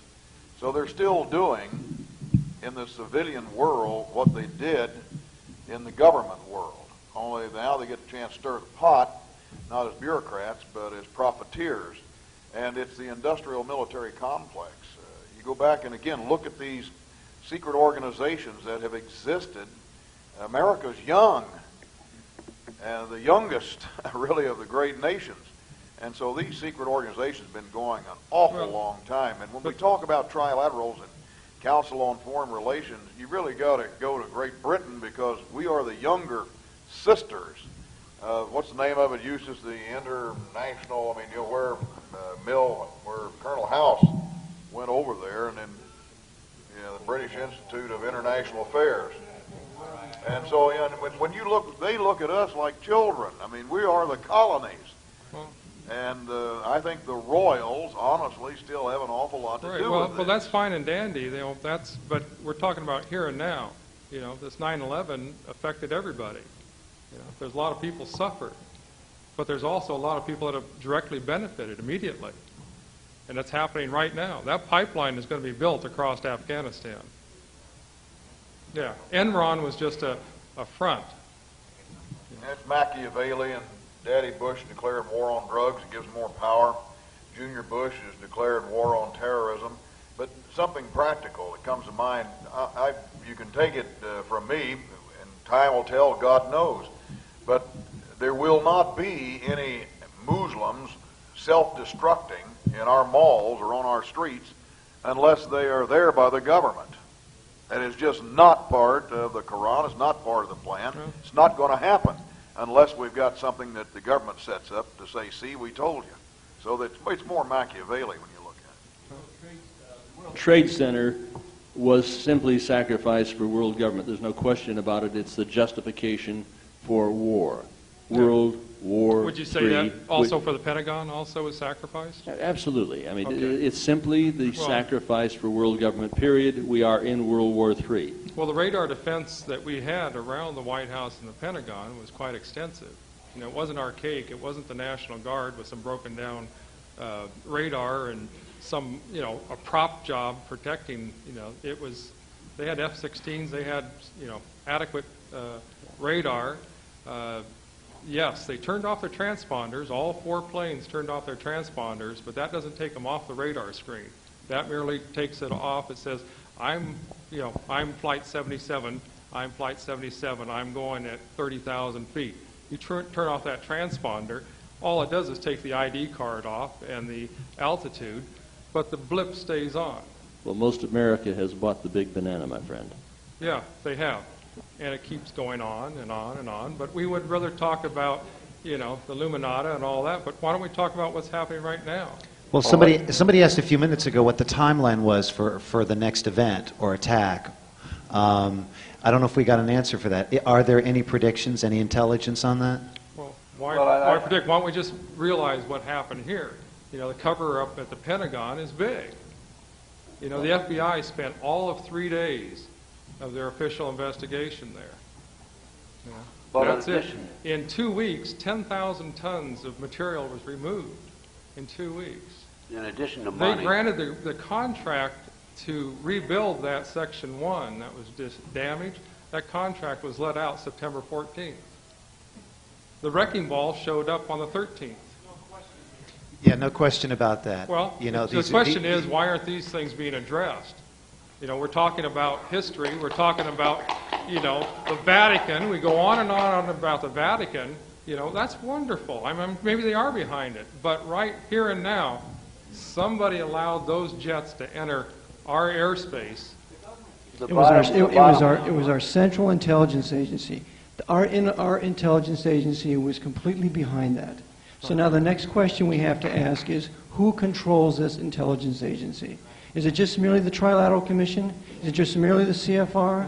No, it's much more than that. It's the Knights of Malta, high-level specific Shriner Freemasons like George H.W. Bush, and then we have to connect that to the papacy. Once we connect it to the papacy through the Knights of Malta, high-level Shriner Freemasons, we connect it to the Jesuit general, because the Jesuit general, Peter Hans Clovenbach, controls the Pope and has since 1814. So should we have gone in and attacked Afghanistan? Absolutely not. Okay. This is a ruse. This is to draw us in there. The United States has been duped. That's right. Okay. We have been brought in there to have a war with the Muslim people, not the Muslim leaders, because the international intelligence community, controlled by the Jesuit general, controls Well, who controls the Christian right then? the Knights of Malta, the whole new right. Yeah. Are there any other questions? Does anybody want to go up to the microphone? Do we have people waiting? I'd like to comment. Okay. Ted, why don't you go ahead and comment briefly, and then we'll go to the next I'd like to question. comment that are we losing sight of the fact that Oklahoma City, the World Trade Center 93, and that 911 is actually a ploy in order to take away many of our constitutional rights and civil liberties? That's what it's all about, as far as I'm concerned. And if you're going to conquer the world, you got to conquer the United States first, because we're the strongest in the world. And in order to conquer us, you can do several things. Number one, you control the food, as Henry Kissinger has said in the past. Take away your constitutional rights, civil liberties. Put the so-called enemy behind bars and control them. Set up the 10 districts that's been set up in this country, so we won't be able to travel from one district to another. And the internment camps. I was talking to the former civilian head of the prison system in the state of Texas in 1997, and he told me that there are 8 prisons in Texas, brand new prisons that have been built, that are manned, but there's no inmates in there. So that's, in my opinion, sure, money's part of it, but the bottom line is another step toward taking over the United States and taking over the world, the Illuminati plan, the golden plan. Okay, go ahead. You have a question? I have to say I agree with the good colonel here that I like Ike. I like Ike, and if David Ike ever runs for president, I'll support him all the way. There's a number of things missing here in tonnage and in ideals. The name Larry Silverstein never came up in the last 2 days, and you see he already owned number 7 tower, and he leased number 1 and 2 within a few months right before. He got them insured and everything, and then they fell down, and somehow 1 and 2 fell down, and they missed a bunch of other towers and hit 7 over there, which caught on fire. And of course there was 6,000 gallons of fuel oil in Giuliani's office, but I don't know about that. But then we've got all this gold. I think there was 12 tons of gold that were there that just, I mean, gold doesn't really, maybe melts, maybe you'd find it down at the bottom somewhere. And then there was the 150 million tons of steel and concrete that don't really go anywhere. I mean, where did they go? It took them 7 months to clean up something that was going to take a year or more. And then, was CDI there? Controlled Demolitions Incorporated? Were they, there the day before? That's kind of a question. Then you've got the 50,000 people who should have been in the tower who aren't. Yeah. You've got the 1,000 people who should have been on the 4 jetliners, because they usually carry about 250 people. And usually the morning flight is full when you're going transcontinental, but there's only certain people on there, and some of them were investigating some people. And that brings me to the last thing, the documents in the towers. And those, just a simple question. Okay, so I guess the question is, there are a lot of anomalies regarding the Twin Towers, a lot of anomalies, and everybody is curious about those. We seem to be getting some very specific questions. I think maybe let's cut to the chase with more bigger picture kinds of questions. It's pretty obvious at this point there are lots of anomalies. I don't know if somebody wants to answer those, all of those questions. That would take a long time. Let's try to keep the questions a little bit more specific. But does anybody want to tackle that in a kind of general way? Well, I will say that the steel that was in the World Trade Center went to Communist China, and that is the last place on the planet Earth that a private investigator could discover where it is and what chemicals caused it to exceed 2,800 degrees Fahrenheit and melt. Because, as you know, fuel oil or Jet A fuel oil burns at 800 degrees Fahrenheit. It did not come down and melt away from 757 or 767 period. It just didn't happen that way. If you believe that, well, I won't get into that. Why don't you go ahead and ask a question? Thank you. I want to thank all of you for being this weekend here. It was just wonderful. And I know everybody is just amazed with all the light that you're bringing into us, all the knowledge. And I want to tell you all that I don't think we're going to win this war, but finding out who is at the top, because I think we are here really into darkness and light. But each one of us has the responsibility to bring our own lights to the world. You see these lights on the ceilings here, each one is a light. So that's all I want to say. Thank you. Thank you very much. Go ahead. A couple of things. Just talking with people and their comments, it seems that a lot of us here that are thinkers have a religious background, and that's, I think, is wonderful. We don't all agree as whether we have a religious background or we don't, but I think that general thought, the sense of hope, and my hope is that the light will cause the darkness to be self-seen, and that this is going to continue. The other observation that I have is that my favorite director, Stanley Kubrick, I think probably was a high initiate at one time in his life, but I see in all of his films, including the last one, which caused his death, his revelation of the Illuminati. I mean, is it any more obvious in the last movie, Eyes Wide Shut, which describes 99% of the American people, our eyes are wide shut to the Illuminati, and if you review that movie at the party scene where there's just streams of lights all over the walls with the pentagrams and all that stuff, and of course he goes to one of those Satanistic meetings at that house, and they say to him, which was symbolic to what they said to Stanley at some point in his life, what they say to anybody who's an initiate: if you reveal what you see here, it'll be the most dire consequences for you. If you reveal what you see here, it'll be the most dire consequences for your family. Do you understand that? So within 2 days of just the initial viewing of Eyes Wide Shut, just to the crew and whatever, it got out, and he dies of a heart attack, a Washington heart attack. So people are trying to do it, but it also reemphasizes to me how dangerous this can be, and I would appreciate your comments. There are other films, by the way. The Skulls Part 2, there's a sequel to The Skulls, and another terrific film, if you can find it, Brotherhood of the Bell, came out in 1970 with Glenn Ford. If you can find that one, see that one as well. Very revealing stuff. Brotherhood of the Bell with Glenn Ford.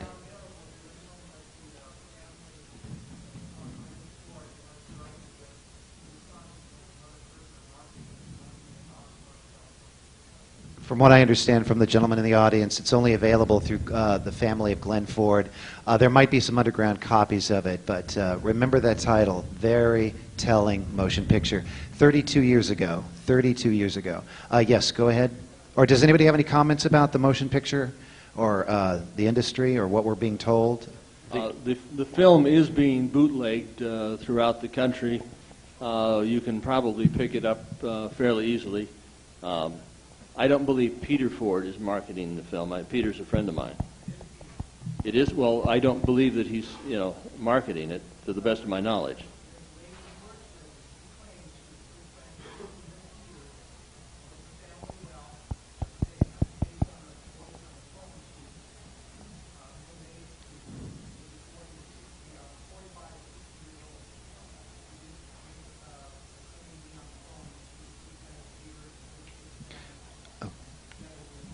Okay, there seems to be some debate. Yeah, okay, there seems to be some debate as to where it's surprise, available. At any rate, it's out there, and I did talk to Glenn about it briefly, and another gentleman who is one of the major stars in it, and they really didn't know what the hell it was all about.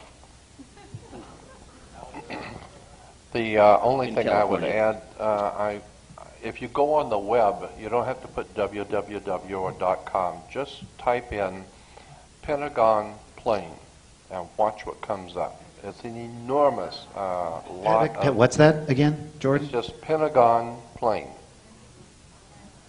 Pentagon airplane. Pentagon plane. And it will, all kinds of websites. One of the most interesting on the first page that comes up is a French website, and I guess it's the European Space Agency satellite zoomed in on the Pentagon, and you've got a beautiful, clean picture of the Pentagon just a moment before the explosion. Another one is the moment at the point of the explosion, and then the next one is after, and they've got those pictures there. There was no airplane. There was no plane. And the Pentagon is the interior of a pentagram. And if you extended those points out, I think it would be facing, what is it, north? Yeah, a five-pointed star is a pentagram. If you take the legs off of the five-pointed star, the interior is called a pentagon. The United States Pentagon is laid out in such a way that the one point points to the North Star, and it has a lot to do with the occult significance of the gods of the North, and it has to do with Saturn. That's a whole other subject. Darth Vader, all this kind of stuff is involved in the first church of Satan. In the layout of Washington, D.C. Also, in relation to symbolism in Washington, D.C., just remember we have a United States Senate, and according to the reference books, encyclopedias, the seat of power in the Roman Empire, where Caesar ruled from, in Rome, was referred to as Capitoline Hill. And it was said in the encyclopedias and dictionaries that Caesar each morning would, quote, go up on the hill, end quote. So he was up on the hill, and he would officiate with the Roman Senate. The reason why you have a dome on the Capitol, because the word capital goes back to the concept of money, capitalizing a product. Capital, money. And it was said that Caesar, before he could go into the Senate, had to go into the temple of Juno Moneta. And Juno Moneta, he had to sprinkle incense on the altar and talk to the priest before he could be officially in charge of the Senate, quote, up on the hill, end quote. Juno Moneta is where we get the word money from moneta. So he had to go to the temple with the guys who print the money before you go into the Roman Senate. That entire superstructure in Washington, D.C. is, in my opinion, Catholic and Jesuit. The dome is domos. It goes back to the Latin word domos, which gives us domination, domesticate, Dominican.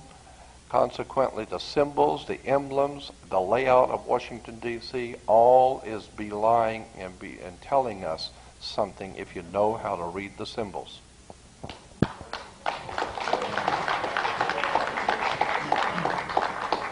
The Southerners, after the war between the states, called Washington, they called it Rome on the Potomac. At some point, when we get close to running out of time, I would like each of the speakers to provide one last comment. So the guys filming, if you could give us about a 20-minute mark, and each speaker should just take about 2, 3, or 4 minutes to make one last final comment about what's going on. Jordan is absolutely right, if I may, about the layout of Washington, D.C. I just went there on tour, and he's talked about the fasci symbol on either side of the presidential podium in the House of Representatives. It's not only there, but it's on both sides of the Lincoln Memorial. And if you know about the symbolism and the sign of the fasci, then you'll know who's in charge and what they've got in store for us. He's absolutely right. It's right in front of our faces. This is, it's real. One other thing I might throw in as a joke, but it's true. The Washington Monument is, of course, an Egyptian obelisk. It's called a Ben, B-E-N, Ben stone. The Washington Monument obelisk is, in point of fact, a representation of the male phallic, and it connects to the female ovaries of the Oval Office, okay? So consequently, there's a profound sexual symbolism there, the male phallic and the Oval Office. I noticed that it's 555 feet high, but they don't just simply pop one of these babies right down there on the ground. They put 10% below the ground. 10% of 555 is 111. Add the 111 to the 555 is 666.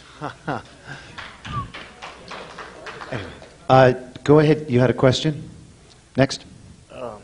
Yes. This question is for the Colonel. It's obvious as to who the master criminals that were directly responsible for what happened in September 11th last year. But still, the question remains, who was directly responsible for what happened to the Murrah Federal Building in Oklahoma City? I think it's a good question. It was the worst thing that had happened at the time in my life. And, of course, Tim McVeigh got all of the attention. I wanted very much for it to be no conspiracy. I was in Waco when it happened because I was to be a speaker there on the anniversary after it had happened. in '93, and immediately people were calling in that it was Islamic Jihad, and I said, no, it isn't, because there was absolutely nothing. These people do not hate us, friends. They cannot do anything to us until we do something to them. And we hadn't done anything to them at that time to have any kind of response that way. And so I wanted it to be just a nut. When I look at, and let me dig into some intelligence here real quick. Tim McVeigh wanted to be a Special Forces soldier, and I can understand his motivation. They wanted to make me an officer when I enlisted in Special Forces, and I wouldn't do it because I would rather be a Green Beret than I ever would an officer. And later, I became an officer, which I think helped because now my mistress was Special Forces, and I could love her better as a commander and make sure the troops got their piece of it, too. But when you take tests, I had Army psychiatrists assigned to me because I was early on Special Forces, and they were studying men under stress, and usually it was them that got under stress. My detachment, they sent psychiatrists down to the Pentagon to figure out, they give us Rorschach tests.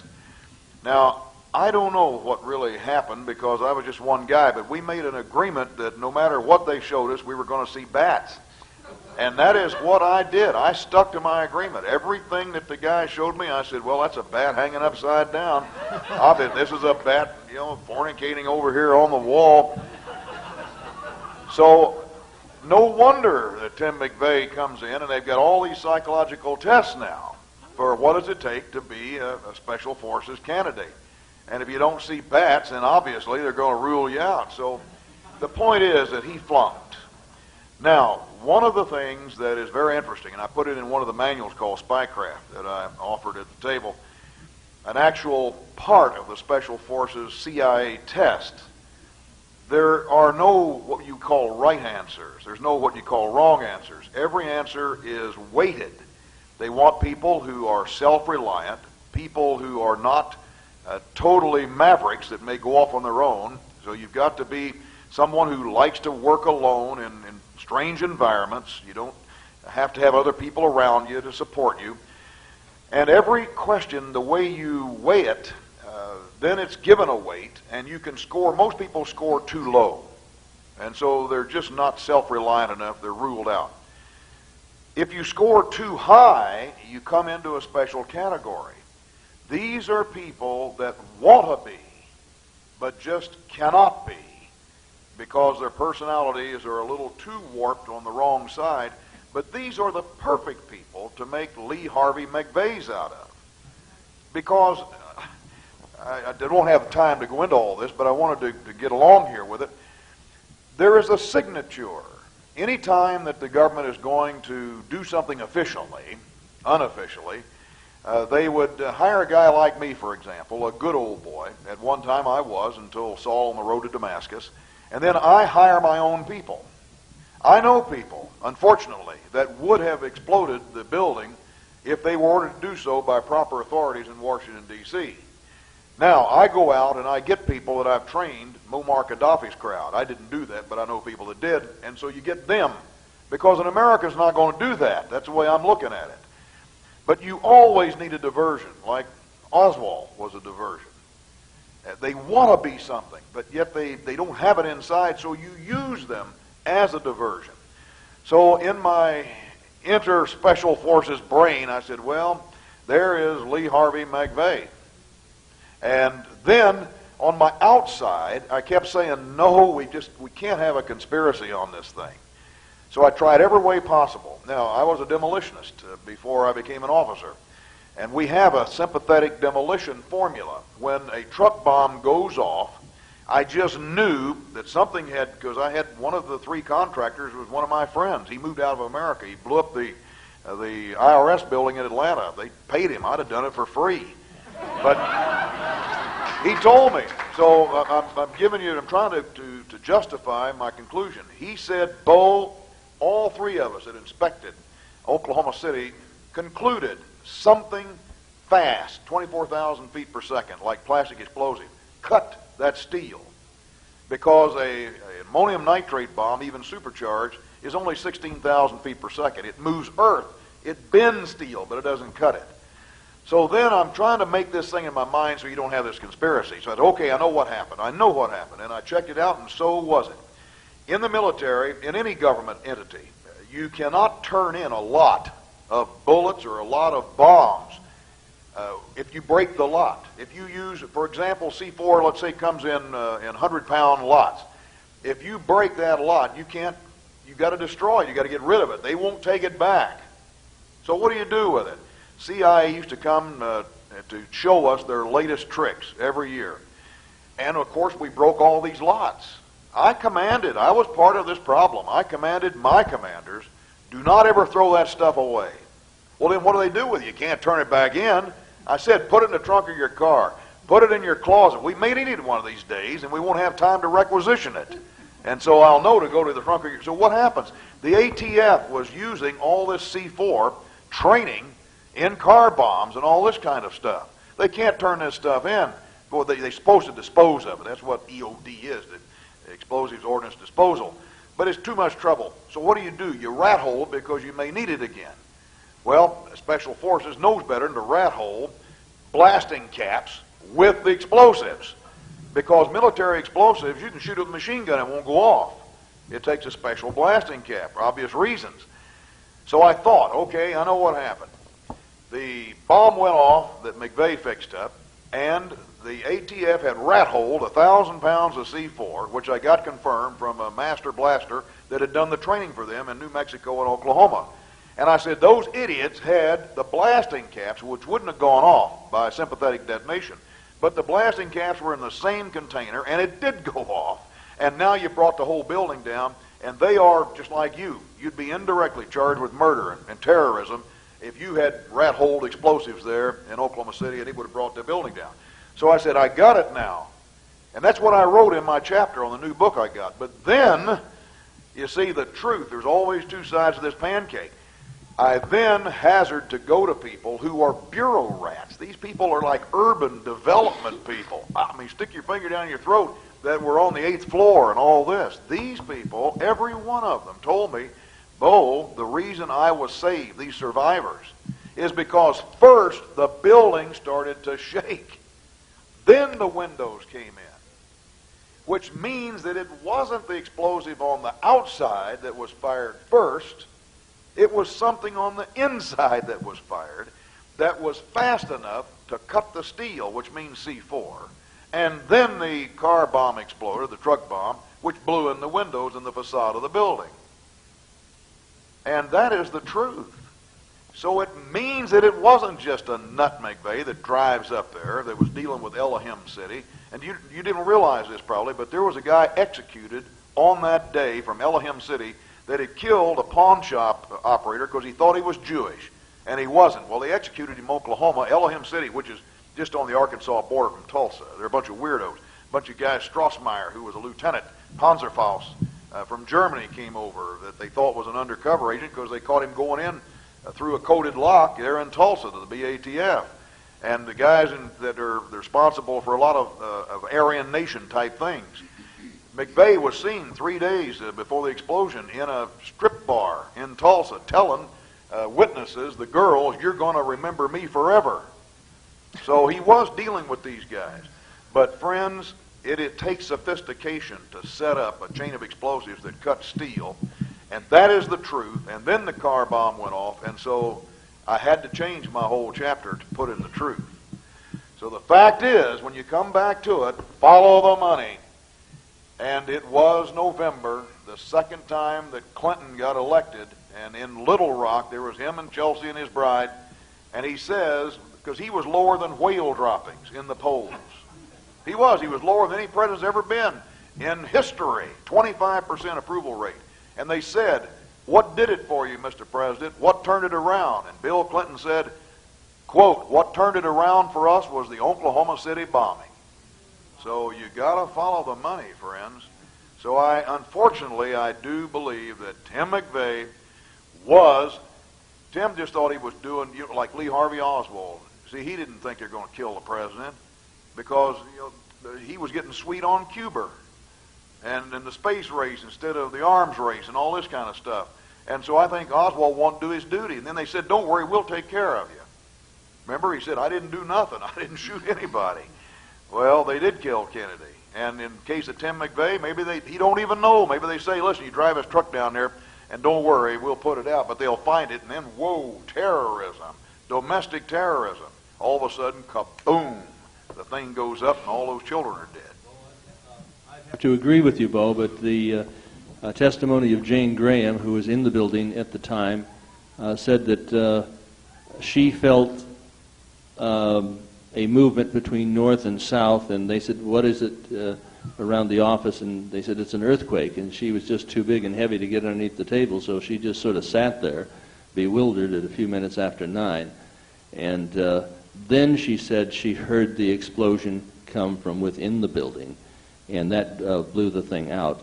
Ted and I have done a tape on it called Reichstag 95, and we did the other one called Oklahoma Atrocity, but the building definitely was blown from the inside out. That's why the rebar is pointing outwards rather than inwards. Some things that I can confirm for you. One, the master blaster in Indianapolis came to me and said he was the chief trainer. He said, Bo, I'd have to deny it if it ever came up like before Congress, because I know how you are. He said, but I can confirm that, just like you said, the ATF had rat-holed over 1,000 pounds of C4 inside that building. And if the blasting caps were there, it means it was available to be distributed and to be used, but it means there's conspiracy. There's more than just McVeigh behind this. Absolutely. There's no question that the building was blown from the inside out, and the unexploded bombs were carted away, and the same individual who was assigned to take care of the debris from the Oklahoma building was assigned to take care of the debris at the World Trade Center. Bo, what's the possibility of you running for president sometime soon so you can be able to stop these supervillains from continuing to do I'm what running they've my been doing? dog Hartzell for president in the next election. He's a lot better than anybody I've seen run for office in a long time. I'd like to see you run for president. And are you going to show up in Omaha and Honolulu? Well, I don't know anything about Omaha and Honolulu, but having your mouth tied around the exhaust pipe of a bus and being drug all over the United States, that's running for president. Once you do that once, you ought to be sane enough, to figure out that's not habit forming. And so don't look for me to be, I run from the government most of the time. But I appreciate it. And, it doesn't make any difference. We are going to win this thing. In the end, we got to remember that. Well, nevertheless, I think you'd make a wonderful leader, Bo. Thank you. On that note, we do need to go to the individual comments by the speakers. If there is time left over, we'll throw in a couple more questions. But I want to give each speaker a chance to wind up their thoughts on all of this. Final comments, predictions for the future, and solutions that will further help us empower ourselves. And I certainly would like to hope that getting together like this is a good first step. But final comments, and please, if you have contact information, phone numbers, websites, things of that nature, feel free to share that with the audience. I'm going to go ahead and start, Anthony, with you, and we'll move down the line. Final comments, please. First of all, I envision a war against Islam, of course. But the war primarily is directed against you, the people of the United States. Once they have the domestic CIA, and they're proposing that right now, once the transfer is made of power from the people to the president and the police, as it is being done now, once the communist Chinese lob a big one over and incinerate those people living in Los Angeles and maybe other cities in this country, they will call for the complete Nazization and Hitlerization of this nation. Will there be a war between Pakistan and India? I envision that. Now, the reason for the attack upon the United States by Communist China would be for the acceptance of the people to retaliate and annihilate the 1,200,000,000+ people who live over there. I don't believe that there is any way that they're going to let the people in China live. I believe this is simply being set up just as Pearl Harbor was set up. I did a book with Colonel Curtis B. Dowell called The Warlords of Washington. And I think we have to take a very close look at the warlords and the Wall Street and Washington at this particular time. Definitely a Pakistani-Indian war to eliminate the population there. Blacks and browns with AIDS and bacteriological, biological warfare. They're considered to be useless eaters by the oligarchy of evil. If you can envision your worst nightmare, if you just all but dream your worst nightmare, and let that dream come true, where there is no freedom, there is no choice, and there is no chance, that is the future. I think Orwell described the future as a hobnail boot stomping in the face of America. We can win it, we can turn it around.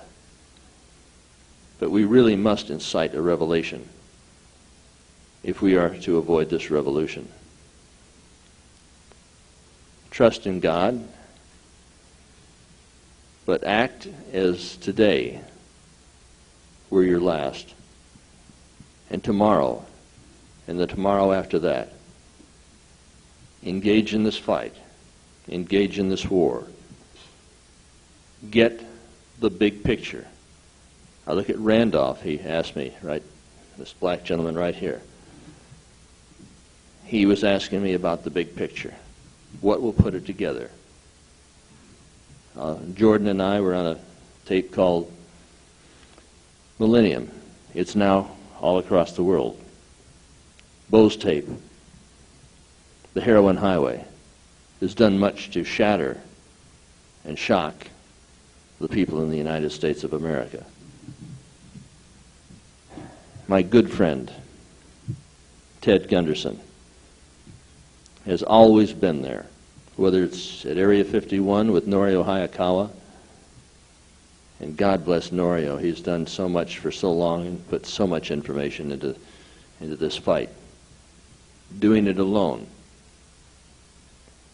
leading the people out there for the annual 666 rally.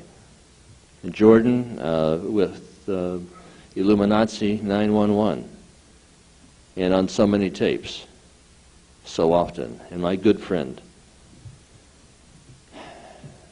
sitting next to me, the greatest individual researcher in the world, Eustace Mullins. I thank you for being here. God bless. Good night.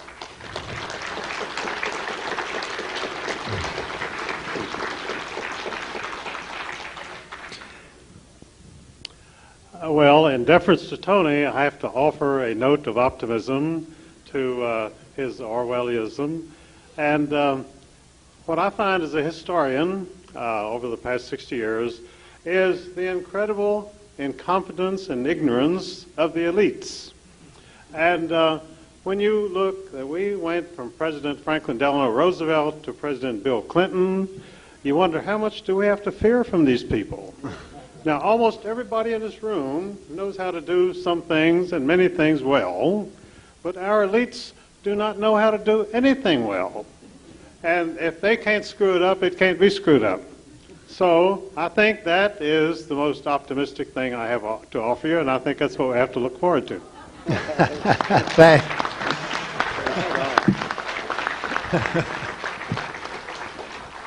Walter? Thinking of bankers, James Angleton was planning on wiping out the Muslims back in the 70s when I was working on Operation Mind Control. He went on and on about it. And one of the big reasons to wipe out the Muslim is they don't believe in interest.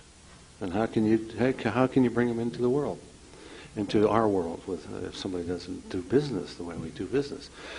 So not only is the oil pipeline a good motivation to blow up on bomb along GPS lines, along weird mountaintop routes, but just getting rid of them extraneous Muslims who don't charge interest and reforming the opinions of those that do. So you expect to see a new Muslim sect that sect that does charge interest, and I think that's probably based in Saudi Arabia. You learn in linguistics a phrase that you can apply to your own life. The meaning of your communication is the response you get, and if you're not getting the response you want, change your behavior. Keep changing, keep trying a new response until you get the response you want. Well, if you think of the World Trade Center as a form of communication, look at the response that was gotten. Fear, mice is meese, whatever, small, fearful reactions. But now it looks like there's a shadow of a giant looming over our shoulder. Those mice, meese, moose, whatever, meese, got together and they are waking up. So the response to that communication may be the absolute worst response that was ever thought of. So they're going to have to change their communication again. Let's see what comes next. I don't think it's going to stop. I think we're in a process of trial and error from the side of whatever insidious plot is motivating the powers that be, probably the banking powers that be. Thanks for coming. I've met a lot of old friends and made a lot of new friends, and it's been great to meet you all, and I hope to see you again in the near future. Thanks, Walter.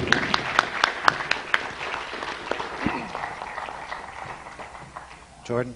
I had a gentleman down in Los Angeles struck my attention by saying that no matter how comfortable you might be in your private life, maybe you have a very good job, people have money and protection and security, but everybody seems to know that there's something wrong, period.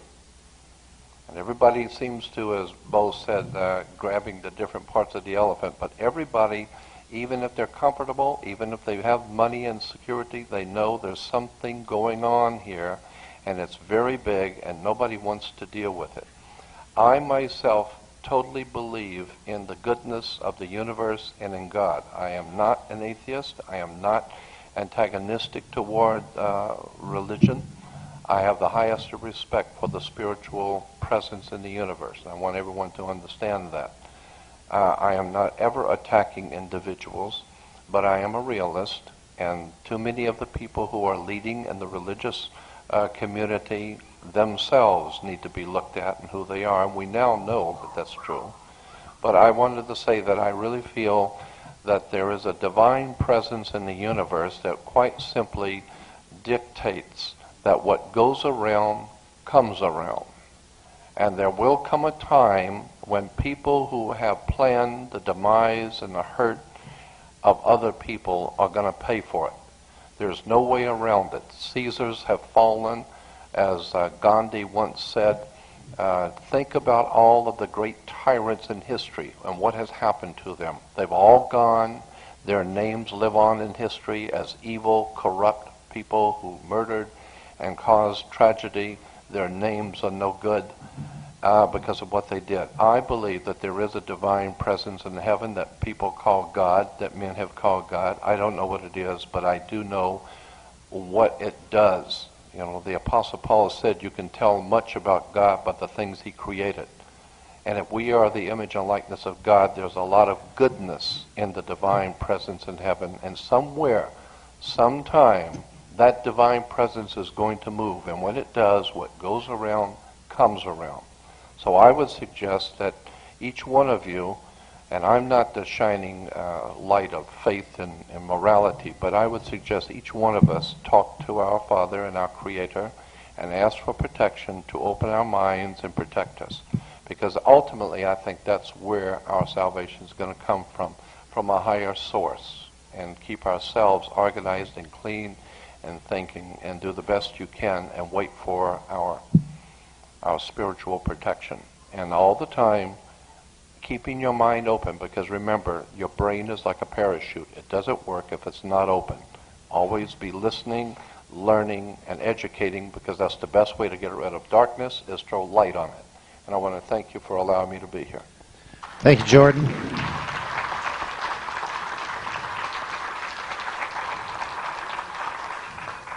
I think if there is going to be a follow-up to 911, it will be triggered by some act of violence against a Islamic country like Iraq, if we go back in there and we do the same thing that we did, I think that that is the move that the Al-Qaeda, Osama bin Ladens are waiting for. I do think they have access to SATMs and maybe biological, chemical, catastrophic weapons, and I think they would be justification for them to use it.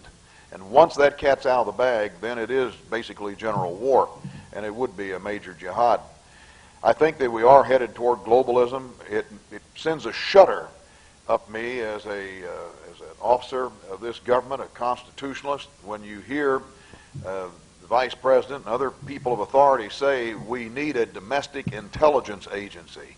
That is the last thing that we need. The secret police, the KGB, the Gestapo. At least the Gestapo used to knock on the door before that they would enter. They don't even knock anymore. We just have to do all that we can to try. Do not have a domestic intelligence agency in America that snoops all over. That would be a new KGB. That is horrible. Yet I think that that's what government would do. They want to usurp the powers. I believe that we need to be aware. We need to open our eyes. Heads out of rectal defilade, please. You guys are becoming aware. We need to not only just be aware, but be prepared individually. Do not depend upon government to prepare us. I think that we need to realize that this whole business is about us, that there is an evil who would steal our birthright, and that this is a big test. It really is. I think that we should not narrow ourselves. I think that we should expand ourselves. Fear will narrow us. I think it's a crime. It's child abuse to teach your children to be afraid of everything, when you should be teaching your children to respect everything, but fear nothing. And I don't think that we should be stampeded by rabbits. For crying out loud, there's got to be something more than contrails to worry you. If that's all you got to worry about, then you need to get a life. To be driving around with a vehicle without a tag. If you want a life, you'll get one. If I was a cop, I'd stop you. And all this right to travel, you could tell it to the judge. You're going to get a ticket. And so I have a tag on the back of my vehicle. If I was free French and the Nazis were to stop me and say, let me see your papers, I would have been stupid to said, well, I'm Marquis. I'm against you guys. Because they'd line me up and probably shoot me, rightfully so. Consider yourself being in an occupied America, if you will. And you cannot die for this country. You will live for this country. And that's an order, not just from me. And it's a lot harder to do. But realize that we are going to win this thing. We do win this thing. Read the book from the back. And take great pleasure that you are so important that the angels consider you their champions when you do choose the right. And when you do stand up and not act like a dying cockroach. And this is our government. And if we lose it, then we deserve to be treated like sheeple. And be like that little black sheep that says, excuse me, and moving away. Because usually you end up eating a lot of dirt and the grazing is all hell. Go your own direction. And then keep faith in Almighty God. You are His son. You are His daughter. I don't care what my Islamic friends say that I'm blasphemous. It is the truth. You talk to Him. You don't have to read out of a book for your prayers. He does hear you. Look at Randy Weaver. That was a miracle. And I could name a dozen others. And you got as much right to Him with a red phone as these guys like Jimmy Swaggart. And, well, yeah, they always claim they're talking to God, so I think you got as much right, as Falwell and all the rest of these good brothers. Use it. If you do not use it, I think God's angels are sufficient for all. How many of you have laid your hands upon a child and given him a father's blessing? Could Jacob give a blessing to his children? Israel, did he give a blessing? Did it take power? Does God empower you if you are a patriarch or if you're a mother to have power? Do you ever call on Him? Do you give your children blessings that a hedge may be put up around them against the evil in this world, against disease, against the damn chemtrails if they're up there? Let Him handle a lot of this stuff that you can't. And you get on with your life with the idea that one of these days you're going to have to report. And I want you to have a whole bunch to say. Boy, what a trip. Is there any chance I could make it again somewhere? Don't you hide your talent. And I know something. This is a soldier's religion, but I know it to be true. We knew each other one time. If God knew Jeremiah before he was in the womb, he knew you. And if he knew you, we knew each other. And one of these days, the scales are going to fall from our eyes, and we're going to recognize each other. That's why I always put, forever your brother, whether you want me or not. I am, and someday you'll recognize me, and someday I'll know you. And we all belong to one great family if we don't cut ourselves off. So God bless each and every one of you. It's been a real thrill, and I'm going to miss these kind of things. Thank you, Colonel Greitz.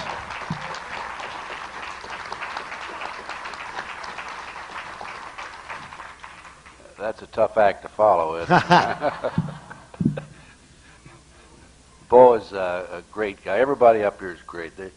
I'm so proud to be up here with them. I'm really flattered because I know we have some real Americans here.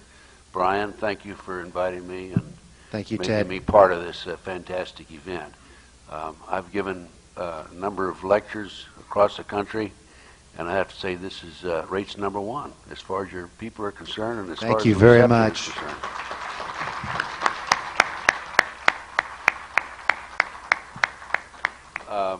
Just let me say this, that I don't think there's any question about it. I think that people are waking up, and it started with the Jack Kennedy assassination, followed by Bobby's assassination. There were more bullets in the walls in Bobby's assassination than there were in Bobby, and it goes on. Then we had Ruby Ridge, and we had Waco, and more recently we had 93 bombings, and then Oklahoma City, and then we have most recently 9/11, and then we have people like Arlen Specter, the magic bullet theorist, coming out, making statements that he expects us to believe. I mean, outright fabrications. It's impossible on the Jack Kennedy assassination for those bullets to have gone 90-degree angles 3 times. But the people are waking up, and I notice it as I travel around the country, and this is great. This is wonderful because that's what we have to do. We have to wake people up.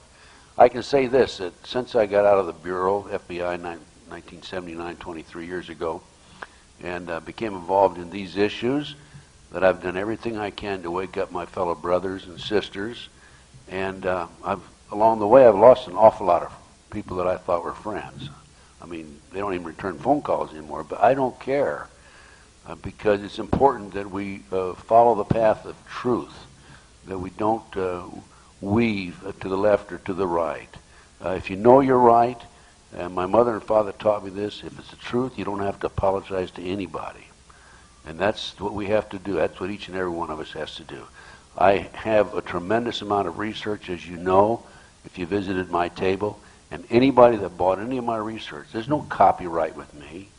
I want you to take it and make copies and get it to your friends. Educate as many people as possible. One of the most common questions I'm asked is, what can I do? I'm a housewife. I'm a businessman. Usually it's housewives. Well, what you can do is get the research, get mine and everybody else's up here and whatever else you can find, and pass it on to your friends. Get the videotapes. People are lazy today because they don't like to read. They'd rather watch the videotapes. But if that's what it takes, get the videotapes and make copies and get them out to your friends. And then I think that most important thing, other than trying to educate each other and research and tell your neighbor, most important thing is that we have a mission to save our own souls and save the souls of all of us around us. So that's got to be one of the highlights of this whole campaign, to expose this evil element that's casting its shadow across our great nation. And so as we go forward from here, folks, don't apologize to anybody. Just do your thing and talk to your brother and sister and say, hey, come on, let's go. We've got to save your soul, too. And thank you very much. Thank you, Ted.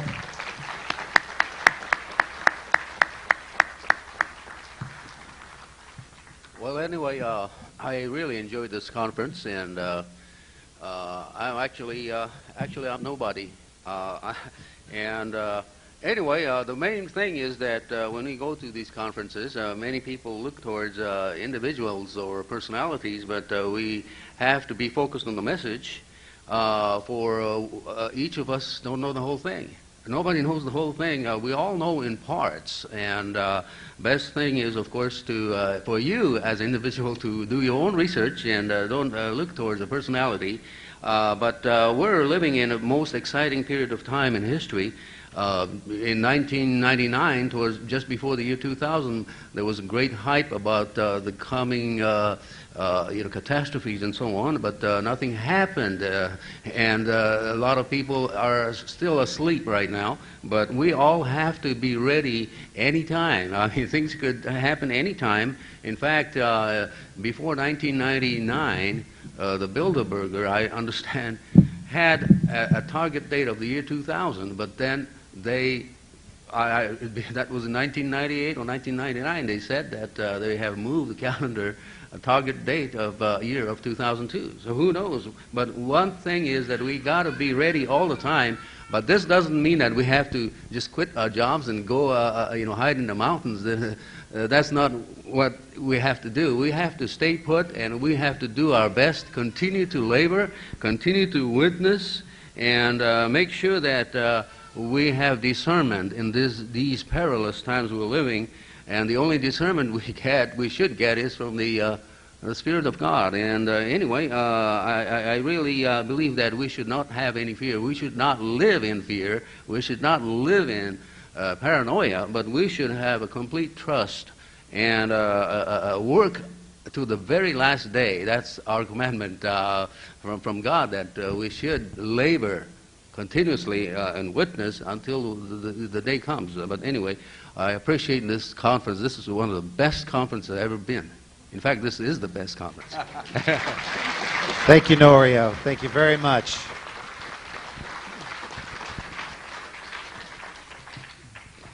Well, I would like to thank you for having me, and thank you, Brian. This is my first appearance since I've written the book, and it's a little bit different for me to do some public speaking, but thank you for your patience. I believe that what is going to happen is that we're going to have an attack on Iraq. That will result in an attack in America. I believe we probably may very well see a low-level nuclear detonation somewhere, as what has been referred to in the local Newsweek, this week's Newsweek under Bush. And then that will result in a major war for us in Central Asia and the Middle East, where many millions of Americans, I believe, will be sent there to fight a terrible war.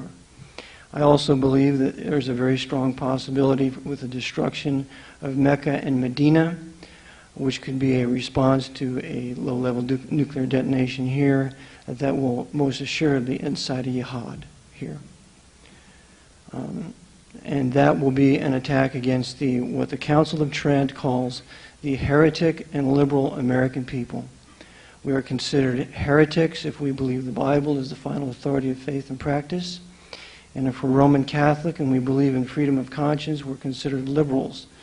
And that's the very principle Hitler's Nazi SS used to kill in excess of 2,500 Catholic priests in Germany, because they were considered liberals and opposed the Nazi Third Reich. And looking back in history, there's one tremendous example of a people that was rescued and delivered from their destruction. And that people is the English. They had, many of them had been repented of their sin. They had believed the gospel of the Lord Jesus Christ through the preaching of men like William Tyndale and others.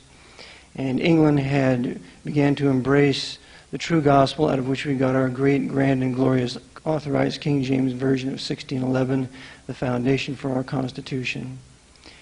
In 1588, the Jesuits set out with about 200 Spanish galleons to attack, invade England, and to destroy all those Protestant people. There was around 20,000 soldiers on those ships, urged on by the Jesuits. As a result, the Lord intervened when those English people went into prayer and sent a tremendous storm and destroyed that Spanish armada. The same thing could happen for us. If we truly turn to the Son of God, believe on Him that He died for our sins, was buried and rose again, and is coming back, and we pray to Him individually, He would intervene for us. He could sink a whole Chinese armada if he wanted to in answer to our prayers. So the real question is, with regard to God and ourselves, is what have you done with my son? Have you believed on him? Have you received him as your personal Savior? That's the question.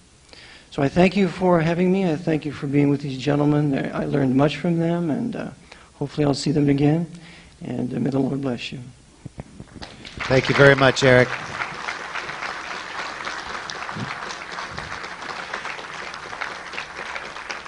If I may be allowed to just take a moment and make a comment myself, I am extremely moved by the words that have been spoken by every single gentleman that I've invited here to speak. I'm honored that you all accepted to come. I thank you for what you've said about this conference and our efforts, about me personally. I feel equally the same about each and every one of you. I also feel the same way about everybody who came to this conference. It could not have happened without you. An enormous amount of personal and financial energy went into this, and you've helped to make it possible. And you're here listening to these guys. You're empowering yourselves just by being here. And I want to thank you from the bottom of my heart, from the essence of my being. I am very moved, and I'm starting to lose the words here. Thank you very much for coming this weekend. We are out of time. If you could please stand up and give each and every one of these gentlemen a round of applause, a roaring round of applause.